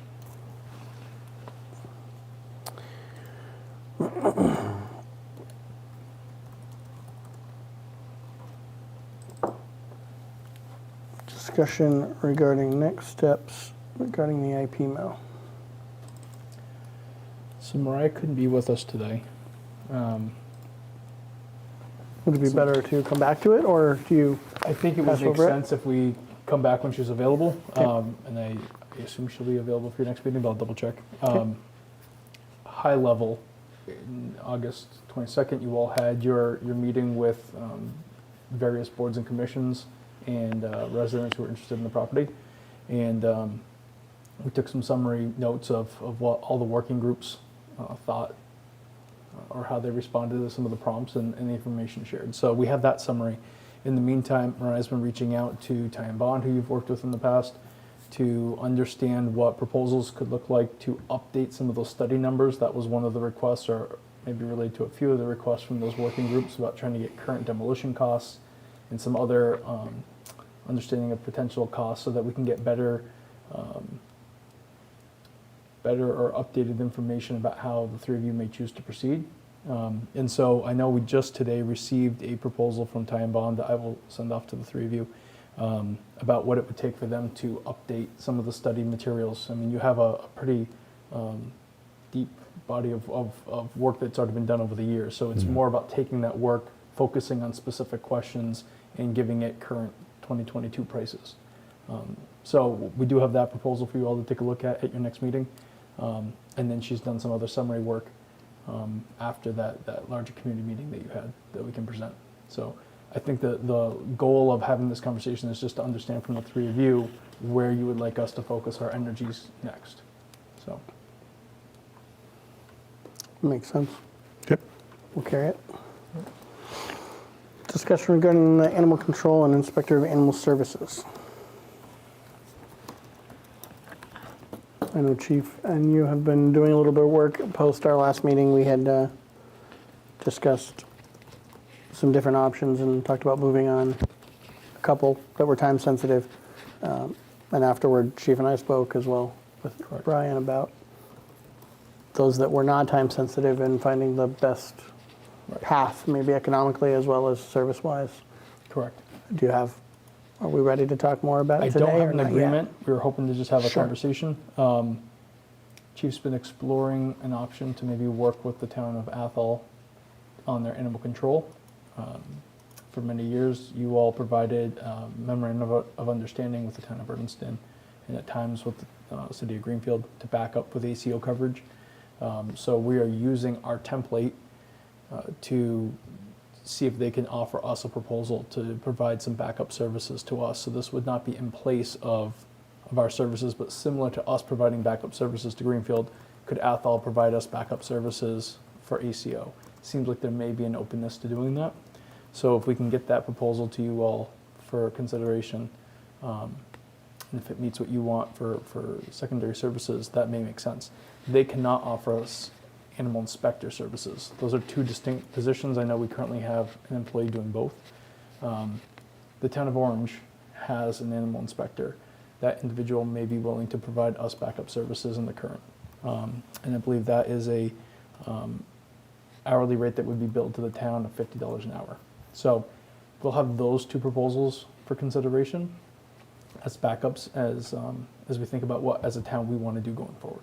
So If I recall from my last meeting, animal inspector services, assuming it meets the needs, I mean, I'm sure we'll look at it, but it's not that in the short term for this, for right now and or for, you know, the next months.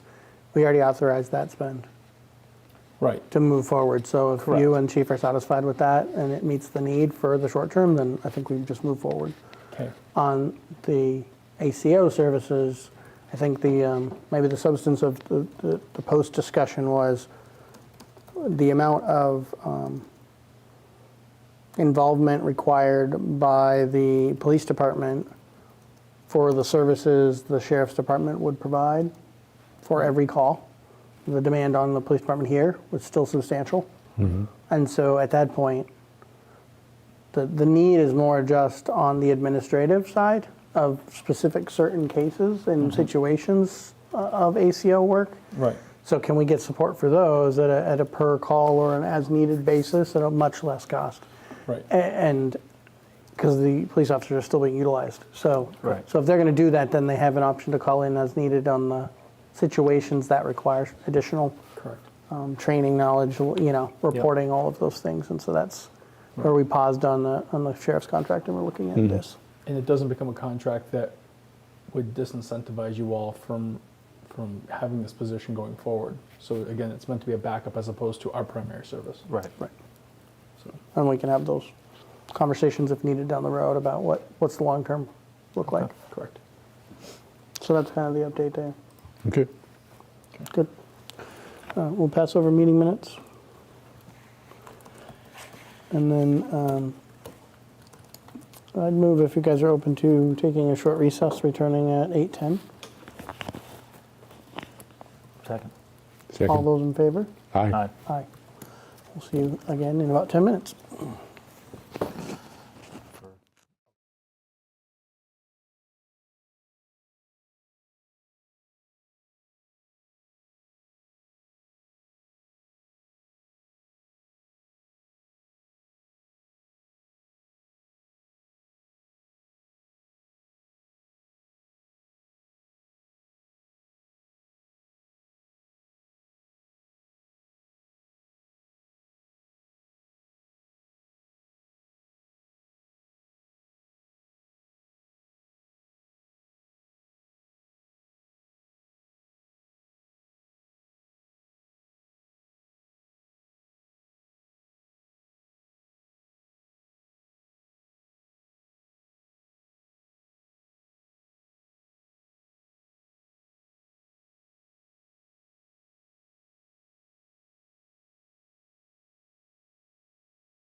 Welcome back. Resuming at 8:10 p.m.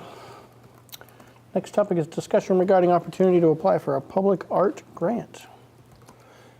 Again, Mariah's not here, but I think she did provide a lot of info, so I'm assuming she's good with us continuing on the discussion without her. Yes. Okay. So in your packet should have been a memorandum explaining the opportunity. And if it's something that the three of you were in support of her exploring and pursuing, there was a draft letter of support that we can obviously edit as you see fit.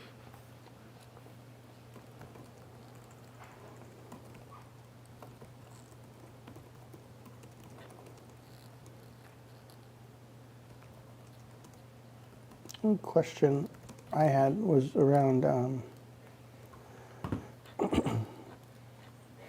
town hall.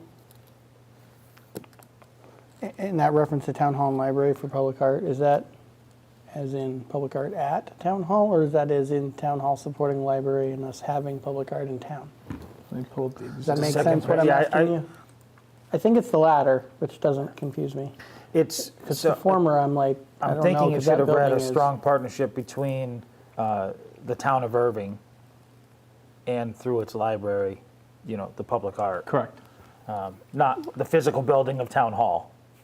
And that's No, I mean, that's a the whole piece that different I'm. question. Where do you want your public art? Correct. Yeah, but it's not to insinuate we're putting it at the town hall No. that we know we probably need to do something Right, with right. sooner Correct, than later. correct. Okay, Yeah. okay. This is meant to suggest that We're supporting it. correct, that the initiative had started last year with our past opportunity. That came out of town hall, and we were able to interact with some stakeholders to make that happen. That she's identified a partnership with the public library to explore what public art could look like. So the partnerships are growing amongst our town departments and town agencies, and so she was trying to capture that and convey that to you. Okay. Got it. Other questions, concerns, thoughts? None. Supportive? No, I read through her draft letter to the Make a Public Selection Committee. I thought it was well written. Okay. And I would also agree that I think the last installation was very well received. And to see that if they can get some more training on how to further that endeavor, I think it's fantastic. Right. Yeah, I think we were able to put together a very successful program, much to Mariah's work and researching what different models look like. But we hadn't done a project like this in decades, and so it was definitely sort of putting the training wheels on and putting it together, and it was a great success. But I think we could always benefit from the expertise that some of these larger organizations have, and so I think it's potentially a great opportunity. You know, when I saw this, I thought that, like, the last one, which I think is amazing, was not a foreign concept, but the idea never, I don't think, at least for me, although I'm a fan of it, crossed my mind as, like, we need to add that to our project list until it was brought to us. And so Right. the idea that we're already talking about furthering that is pretty cool.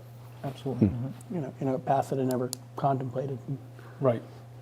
to take comments from Paula, what else can we do, right? And Right. then this one didn't Right. cross my mind until it was Right. brought here. So I think it's great. Would one of you like to make a motion to? I'll make a motion that we support the application to Making It Public program and allowing our town planner and library director to attend the training, 5-week training. Second. And it's not 5 weeks of time. It's over 5 weeks. It's over 5 Just- weeks. Correct, Just for yes. a little Right, clarity. right. Sorry, yes. Before, for the public and everything, it is Yes, it is over that period of time. a It day is here not- and there, a few It hours is here not and there. weeks of training. It is a few hours a week for Yeah. 5 weeks. Yes, a few workshops, one a Yeah. week, one every few weeks, yes. Right, right. All those in favor? Aye. Aye. I know that was clear to us. I just Yes, for those, when I heard We're it, not I sending went, them that to a sounds, 5-week that sounds academy." funny. No. So I will get that memorandum ready for you to send. for signature. Okay. Discussion regarding regional efficiency community compact application for policing, relative to policing. So I met with, well, Brian and I actually met, and Chief met with our counterpart over in Gill over the summer, I think it was, Yeah. several months ago. And there was a desire for, on the Gill side, to move forward with the discussion of what that might look like, and just sort of preliminary. There was no, we will do this or we want to do it. It was, we're interested in seeing what that looks like. And then when this opportunity came out, it was forwarded to us to take a look at. I know Chief Holst was a little concerned that Gill wasn't going to be able to put it back on their agenda until the 24th, but as you know, Brian had indicated through an email, Gill had already said that they were pretty, I think Ray, the town administrator, said that the select board was in favor of it in principle of having these discussions and moving forward. So the chief is looking to get authorization to go ahead and start drafting that grant now in preparation for their meeting coming up in 2 weeks. No, In a 1 week. week. They're meeting next week. Next week, because the due date is coming up in a few weeks. So I And was. again, this is just exploratory. It's kind of a- exploratory. It's yeah. It's gonna, the work product is a exercise in what it could be, Correct. not what Not will what be, it is. Yeah. or will be. Yeah. Correct. Just giving us some guidance on how to explore what that might look like and the feasibility of it, and see if it even makes sense for the two towns. Correct. This is a program that you all have used before for some other best practices. That's where our capital planning process came from, and a couple other projects that we had identified as priorities. Remember, I think in the very beginning we talked about and supported just the exploratory conversation. So questions, concerns? I don't either. We can get some assistance and funding to Right. help further that, just to have it at no cost to us, other than some staff time, which we were already We were already gonna allocating. do, we were already Right. going to do it anyways. I'm good with it. Would you like to make a motion, Scott?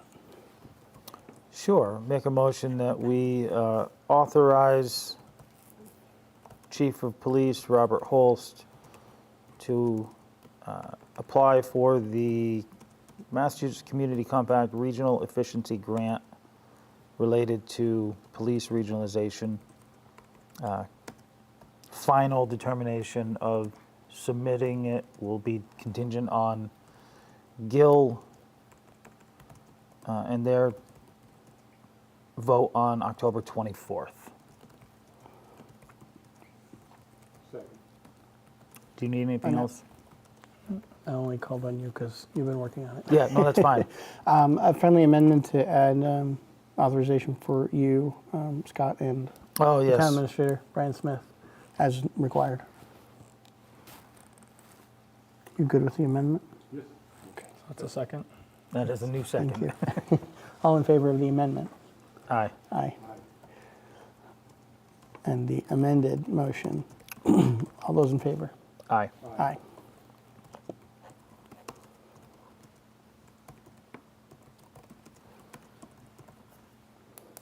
Thank you, gentlemen. Review of the Police Department Policy 122, Co-Response Clinician Policy, first read. Any comments at this time? No, it's a first read. I need a little more time to dive into a lot of these first reads. Same. I will go through them then, and then if there's any of them that either of you have any commentary on at this time on the first read, please just call it out. Otherwise, we will move through them just for the sake of noting them for the record. Sure. Because I don't have anything to add to them either. Review of Police Department Policy 1.23, Mounted Electric Bike Policy. I have a very simple edit to it. It was more of the bullets in section 4, subsection E, bicycle operations, the bullets went from letters to bullets. It's just a simple one I caught when I was reading the language on it. We can fix the formatting. Yeah, it's just a formatting. And then old language under section 7, unit rules and regulations, bullet 2, used there instead of his. That was my quick read. I was just catching a couple of things. I didn't have anything on actual content. That was, Substance. yeah, no substance issues at this point. So I'll make those corrections and we'll bring it back here next Yeah. meeting. Sounds good. Review of Pregnant Workers Fairness Act policy draft, first read.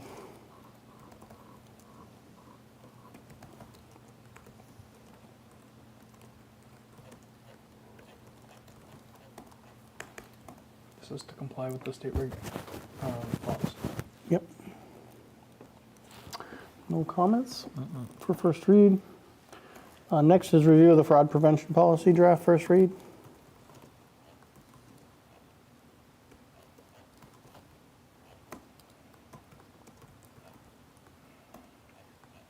Again, nothing at this time. For first read, review of the whistleblowers protection policy, first read.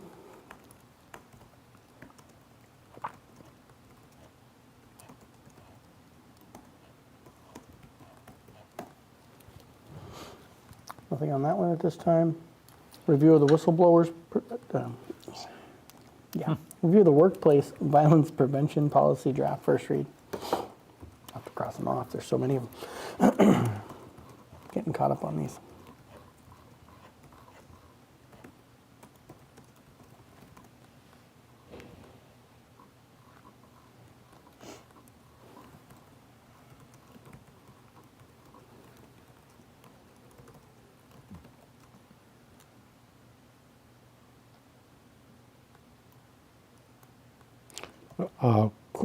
All these policies standard? I mean, Not necessarily standard.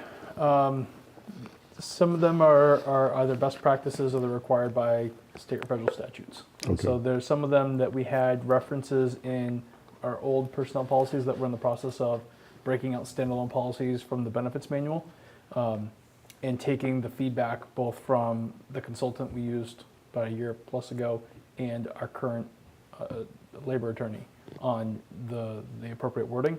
And some of them are just best practices because we personally never had that policy in place. So for instance, the Pregnant Workers Fairness Act, that's a Massachusetts law that came in after we made the last updates to the personnel manual, so we did not have that policy in place. So that was a model policy that was recommended to us. We've made our edits that we thought were appropriate, ran that past council and put it forward. So it's a bit of a mix. okay. And at the end, these all become part of an expanded version of what today we call our personnel policy in many cases. A lot Yeah. of this becomes all part of yeah, what our whole, So as we've been working our on whole this project, manual is. the manual, when we tried to put everything together, I don't know exactly what I was thinking in that moment, but as we started to put together, it became about a 140-page document, which became really overwhelming. And so in some things you need to reissue annually, say the sexual harassment prevention policy. So having a manual of 140 pages that you're reissuing because one of the policies by law must be reissued is not really a great administrative task. And so through that process, working with Scott, Jennifer, our attorney, our working group has been working to pull out the things that make more sense as a standalone policy that the select board can issue an update as it makes sense, and then what really should remain in a personnel manual that focuses more on benefits in terms of the working conditions. And so what we've been bringing forward to you is the attempts to put the standalone policies. We're about ready to bring forward a Yeah, draft of the pretty personnel close. manual that we'd like you all to review. And then we're going to have some recommendations of what should be transitioned up to a bylaw, because the things are so standard and things that never change that it makes sense to suggest bringing it to that level. So the work has been to break all these pieces out. So yes, you're going to end up with a table of all these policies. We've been trying to index them into a number system that makes sense, and then we'll bring to you the revised version of the benefits manual, which now is back down to about 30 pages. Yeah. Feels a little bit more manageable. It is manageable. Yeah, and in theory, if somebody were to say, what is your policy on? These can all be indexed right on the website. Yep. Hyperlinked right to a policy. Correct. They're numbered, they're named. You just look at it, click it, boom, there's your policy. So this will all eventually be included with the codification process? I don't know if we'll put it in the town code book, Okay. but we're sort of taking the structure, the lesson, because we're sort of doing all these projects at the same time. So the influence is certainly there. And as you all over the last few months have been adopting these standalone policies, I've been posting every one of them to the website so that they're available, just like Selectman Bastarash just said. And as you approve any of these ones, if you do approve them, I will be adding these. And then when the benefits manual is done, we will upload that as well. So they will all be indexed and ordered so that they're accessible not only to employees, but they're publicly available. So become more of a repository of all of our different policies, Yep. manuals, bylaws, code, Yep. in one, or at least in a logical place Rather or than system to of finding find, them. right. The binder on the shelf or the folder in the Correct. cabinet, it's just available. I mean, it also helps that we have the server project done that we did about 2 years ago now, because now we have a centralized repository, not only in our office, but when they're all approved, they can also be put in the shared staff folder, so they're always available. So we have a lot of opportunities to be very consistent with the way we disseminate this now. It's like the reverse of that saying. The parts are going to be greater than the sum of the manual we're replacing, Right, because we're Right. building that out the way it should be. correct.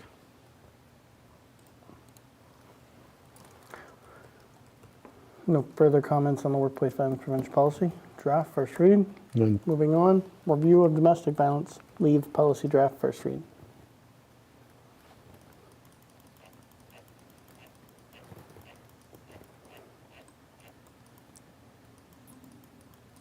No questions? None. Moving on to review of revised traffic regulations draft, first read. It was just reviewed in 1962, so we're right on that. I don't think we're the only ones, No, no. but we have a couple It's in more the stop 19s. signs than your predecessors in one? 1962 approved. Yeah. So on this, I didn't see a penalty section. Is that forthcoming, or? I want to ask you that question. So there's at least probably 2 instances throughout the document where it talks about penalties related to specific violations. Right. And I know that when you all were having your codification conversation, we can't point to the bylaw necessarily that you discussed adopting that would have a penalty structure, but you could mirror something similar to that as long as it's permissible by the statute that authorizes these regulations. So we just have to work within that construct. But we could create a penalty section. This has been sent to legal counsel for review. I spoke with her today. She's in the process of reviewing it. She'll have comments for you all. We had a working group meeting, the highway superintendent, the chief of police, town planner, around how the model policies from the state needed to be adopted to reflect or modified to reflect what exists currently in Erving. So some things were built for a much larger city or town, and that doesn't apply to us, and what are the things that make sense to us.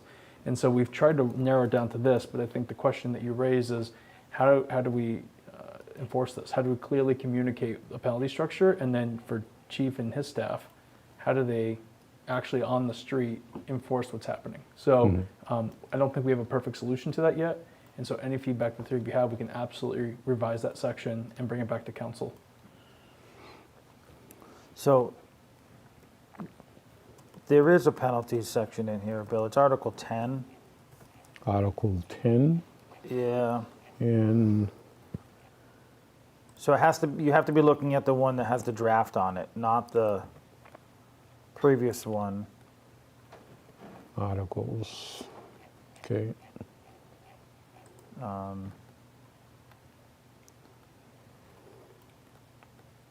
It's the last 3, 4, article 4, before you get 5. into this, the schedules. But it's, Almost there. 6, 7. It's on page, 8. it's on page 94 of your packet, but 12 of that, of that regulation. Right. But it's just going to refer back to the MGLs. right, and I think that makes sense, because if we start, if we have a policy that says it will be X amount of money, and MGL changes, mandates different penalties, then we have to then be going back and making changes to this policy. But if we refer back to a different authority or a different schedule that can be changed periodically without having to revise the policy, then it saves on, the bureaucratic red tape of reissuing this every time we want to make a change to a specific penalty. There can be a posted secondary schedule, just like we do with fees. Right, it's basically a fee schedule. It's a Refer fee to the fee schedule Refer to the separately. fee schedule. You can refer to a penalty schedule if you want to. I could create As an long as appendix it's, for you. as long as it's in accordance with MGL.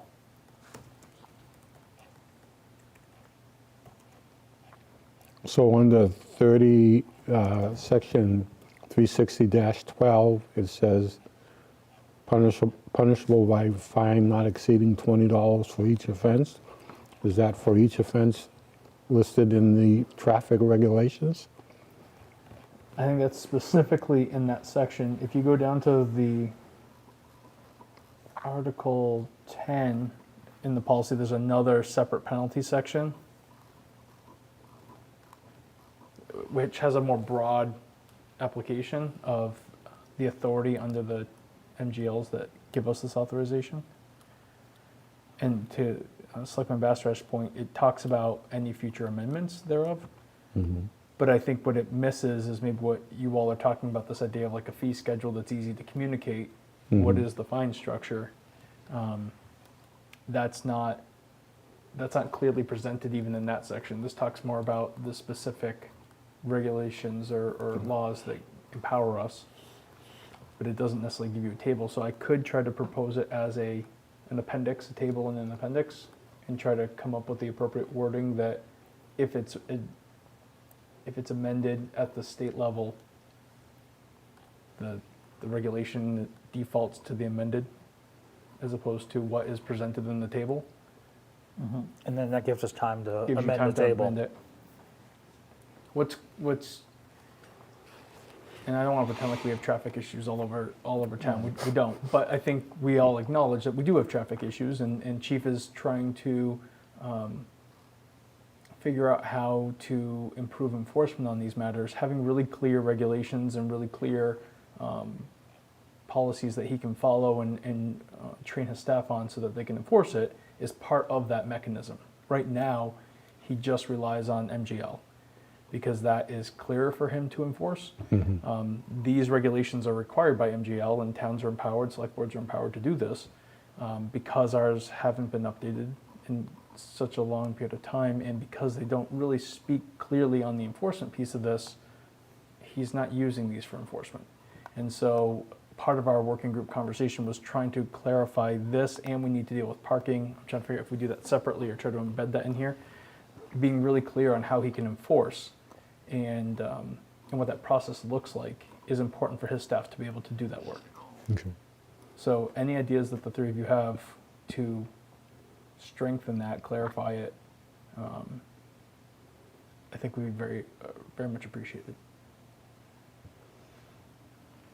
Well, I guess I would think it'd be easier to, in any penalty situation, to mirror it with Mass General Law to begin with. Okay.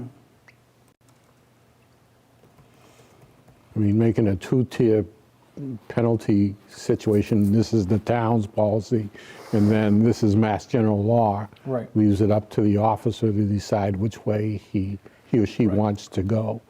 I think the issue is you have, under state statute, the authority to do certain things. But for instance, if you have a no parking zone on one side of the street, I'll use Leicester Street as an example. That's been a no parking zone since 1962. What's the enforcement mechanism to enforce that, right? The state of Massachusetts doesn't know that the town of Erving has a no parking zone on Leicester Street. We know that. And so being really clear in our rules and regulations about what you all have designated and where we're supposed to be conducting that enforcement work and what is that penalty structure, I think is what we need to clarify. Right now, I guess the question would be, do you just make a lot of efforts to have the car removed, trying to track down the owner? Are we empowered to tow at this point? What are we doing in these instances?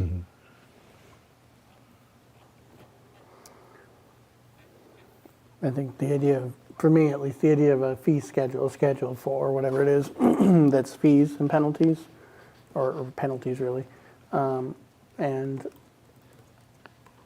just, you can open it with, penalties are, current as of the last date adopted, will be superseded by any change in Mass General Law affecting said fee, regardless of the update, even if it has not been updated or is not current, something like that, right? Just referring to the fact that any fee superseded or modified by Mass General Law reverts to Mass General Law. Right. The most current, not to this schedule. So do our best effort to show you what it is, so it's in one concise place, but doesn't mean it's going to be the most accurate at every point. I can make an attempt at that for your next review. See if that makes sense. Sure. And I assume your table notes and parentheses and things are just to beliefs and or questions about what exists today? You're talking about when you get to the schedules? Yeah, Schedule 3, sorry. I wanted jumped you way all down, to yeah. see what How we have more than one stop sign? what your predecessors had adopted and where we are today. And I have to give all the credit to, obviously, the working group worked on the shorter tables, and Mr. McCrory drove every single street and looked at every single sign and cataloged every one of them for you. So I think we've got everything. Is it possible we've missed one or two? Maybe, but I think we've got everything. And I hate to say that now, but in the table, I don't see the difference between a stop and a yield. And I think probably someday someone's going to want to look at that table and go, was that a stop or a yield? So that's a really good question. Like you put them in the same table, which in the same schedule, but didn't define which is which in any case. And I don't know. I don't know that it's, I was but thinking, in 2042, someone will be like, God, they didn't even put what they were. Okay. I think just adding another, What if I add another column? Yeah, just absolutely. yield or stop and just, Is that sufficient? If Yeah, we just do yeah. that? Yeah, I Sure. think so, yeah. Okay. Yeah. Either do that or you just break it into two tables and you title the table. Stops, yields, it doesn't matter. Right. Whatever works. Okay. whatever's Something that easier. just defines it, yeah. Do we have one ways? Oh, we do. There they are. I just missed them. There's only two. Now on that, we added both Forest Streets, if that makes sense. One doesn't technically belong to us, belongs to the state, but we figured it still was important to clarify and list. So we thought it was okay to include it. And then I didn't put it in a standalone table here, but in the body of the regulations when it comes to heavy commercial vehicle exclusions. I just referenced the exact same language that is in your bylaw where you adopted Church Street and North Street as exclusion zones.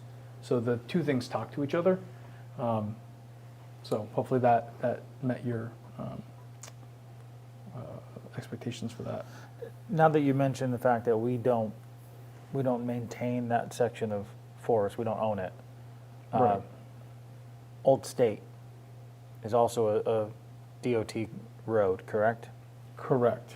I think it might be worth putting it on there and just putting an asterisk, and these are maintained by DOT, but just for reference, there was a stop sign there. Just thinking like in that table. Well, that's a good idea. It's You know. within the limits, It just DOT maintained and owned or something like that. Or state-owned, right? And maintained? state-owned road, but just to show that there is a stop sign at both the east and west ends of Old State where it meets Route 2. And that it is a through street in our Yeah, limits. within our limits, yeah. Okay. We can But do just that. little asterisk, one for all of the tables. state-owned, Okay. state-maintained. We can do that. I believe those are the only two, correct? I don't, Other than Route 2. Northfield Road. But that's a through street. There's Yeah. no stops. Right. Northfield Road? Oh, yes, yes, yes. 63, yeah. Northfield Right, Road. right. Yeah, yeah, Lester. yeah. No, Lester's yours. Or Moore, I'm sorry. Moore's yours. Moore, I know. Yeah. Seven Drive is That's yours. me. Prospect Street Yeah, is it yours. stops at the, there's a section the right through at the road end of the stops being bridge. theirs, it's ours, to then become theirs again? Yes, Sem Drive, yeah. at Sem Drive. Which is Yeah. in Sam Drive, yeah. Yeah, I think those are the only ones. Obviously, Route 2. East Main Street and French King Highway obviously are Yeah. the state, but that's just a through. But yeah, we can note those. Okay. Good enough for now? Yep. So we'll make those revisions, and any feedback from legal counsel, I'll bring to you for your next read. Sounds good. Okay. Review and reissuance of the amended review and issuance of the amended fifth water commitment for FY '23. I forgot to click a button. My bill went up. Even more. You and everyone else's. Yeah. That's okay. You gotta The pay admin it. fee. Make a motion to approve the amended water usage charges fifth commitment for fiscal year '23 in the amount of $52,338.59. Second. Any discussion? Brian, why did this turn into a amended? This is, so you approved the fifth water commitment at your last meeting. Right, right. There is a billing procedure that happens at the fall and the spring billing where the admin fee is applied. It's $40 per account. It's in your fee table for your water regulations. Throughout the year when you're doing final water billing, if you don't go into the system and turn that off in the fee calculating tables, it will put a final bill. It will include an admin fee on top of the final bill. So instead of it just being the water usage and the final bill read, it will add another administrative cost on top of there. So during the okay. year, we turn that off. So all of those other water use or final read commitments that the three of you issue throughout the year do not include that admin fee. It's just the fall bill and the spring. You have to remember to turn it back on when you run the fall commitment. And so when I was running it that other day, I ran the report, I forgot to click the button, and that was left off just as the bills were being printed. The water collector's office realized that I had overlooked that. So that was a mistake on my end. The water department has that in their notes to They'll be do avoided as they going do forward. their spring billing Correct. on their own in the future.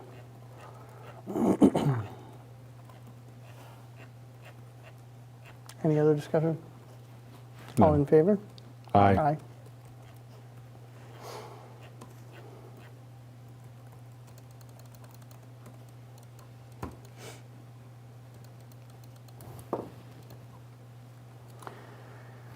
Review of proposal for restoration work at Tim's RV related to the town's Arch Street sewer easement.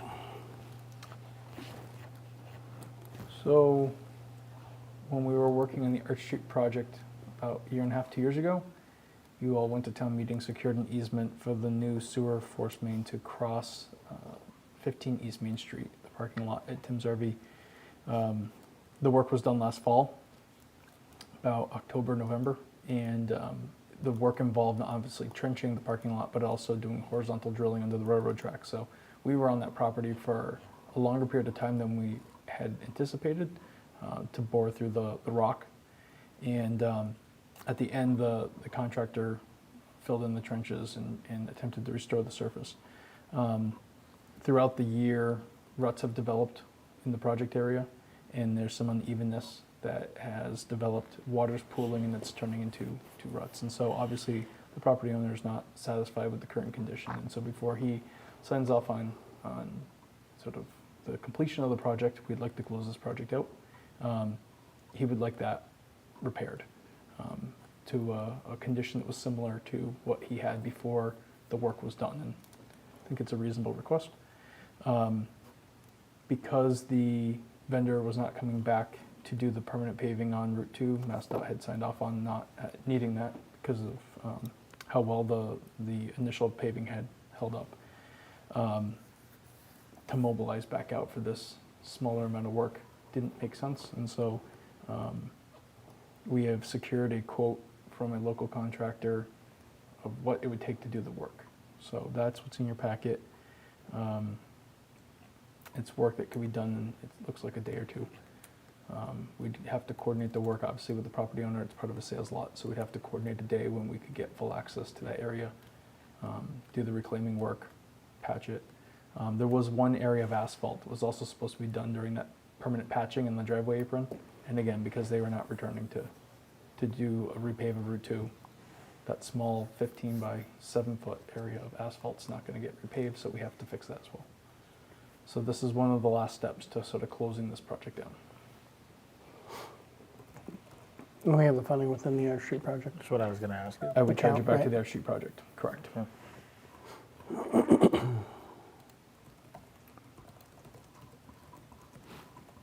Any questions, concerns? And I know they're mobilized, I don't know, I know we need to coordinate with the owner, but maybe while they're mobilized in the center already, they can jump over there. I know they were just doing Oh, stuff yeah, for us, that's right. but they're mobilized today down there too, for the That's week, right. so. I think every project that involves paving is doing a mad dash to try to get the work Right done now, to before get it done freezes. before the plants before the close. plants close, yeah. Yeah. A Saturday traffic Usually in a indicated couple that. of weeks, yeah. Yep, So maybe there's an opportunity if we reach out to them agreed. quickly. And obviously, we won't do anything, it's privately owned property, so we won't do anything until the owner has said, yes, this is the scope of work I agree to, and yes, I approve signing off on this project before we pay any bills. So I will get that confirmed. But reading that, my understanding is the property owner has already, at least in general, approved the scope of work. Agreed. Okay. We've walked I it know you with said him, we've approved, done so measurements. But it, Make sure that is, I understand in the field's a little different, but that's a, yes, on paper and in But on conversation. paper, it's this is the Yes. number that matches the scope that everyone's agreed to. Right. I just want to make sure that we ensure, preferably in writing, that everybody is satisfied with the end of the project so that we can officially pay all the last bills, be done with it.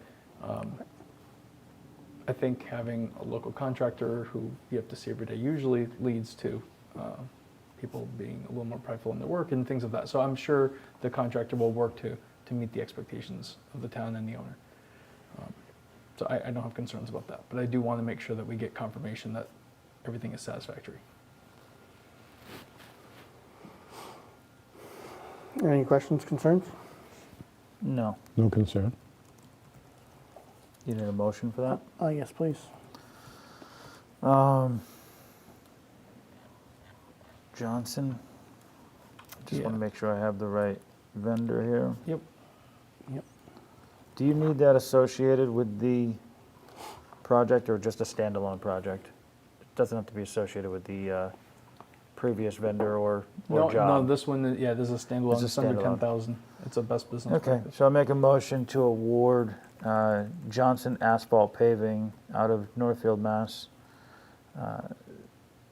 The paving project located at 15 East Main Street in the amount of $9,600. Second. All those in favor? Aye. Aye. Thank you.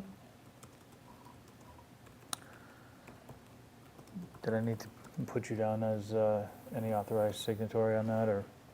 Only if you feel the need. I can take care of all that tomorrow. Okay. Okay. Excellent. Thank you, gentlemen. Approval and issuance of the 2022 state election warrant for November 8th, 2022.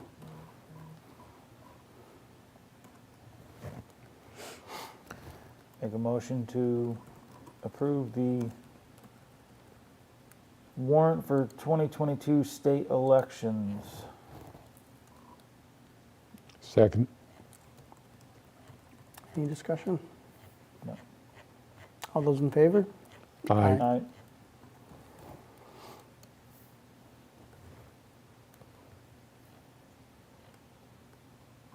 Any other items that anyone has tonight?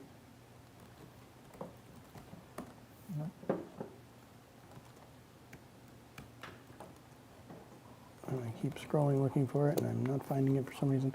Okay, next meeting is Thursday, October 20th. 20. Executive. For your executive session, But, yep. I mean, it's still technically our next meeting. What time? Do we have that set or not yet? 7? Tentatively 7. Tentatively 7, yeah. So tentatively 7 PM at the library. And then October 31st, are we doing, I know there's some banter about Halloween last time. Are we meeting on Halloween? Yeah. I don't know. About that. Just making sure. I know everybody was there. No issues, right? No, I have no concern. All right.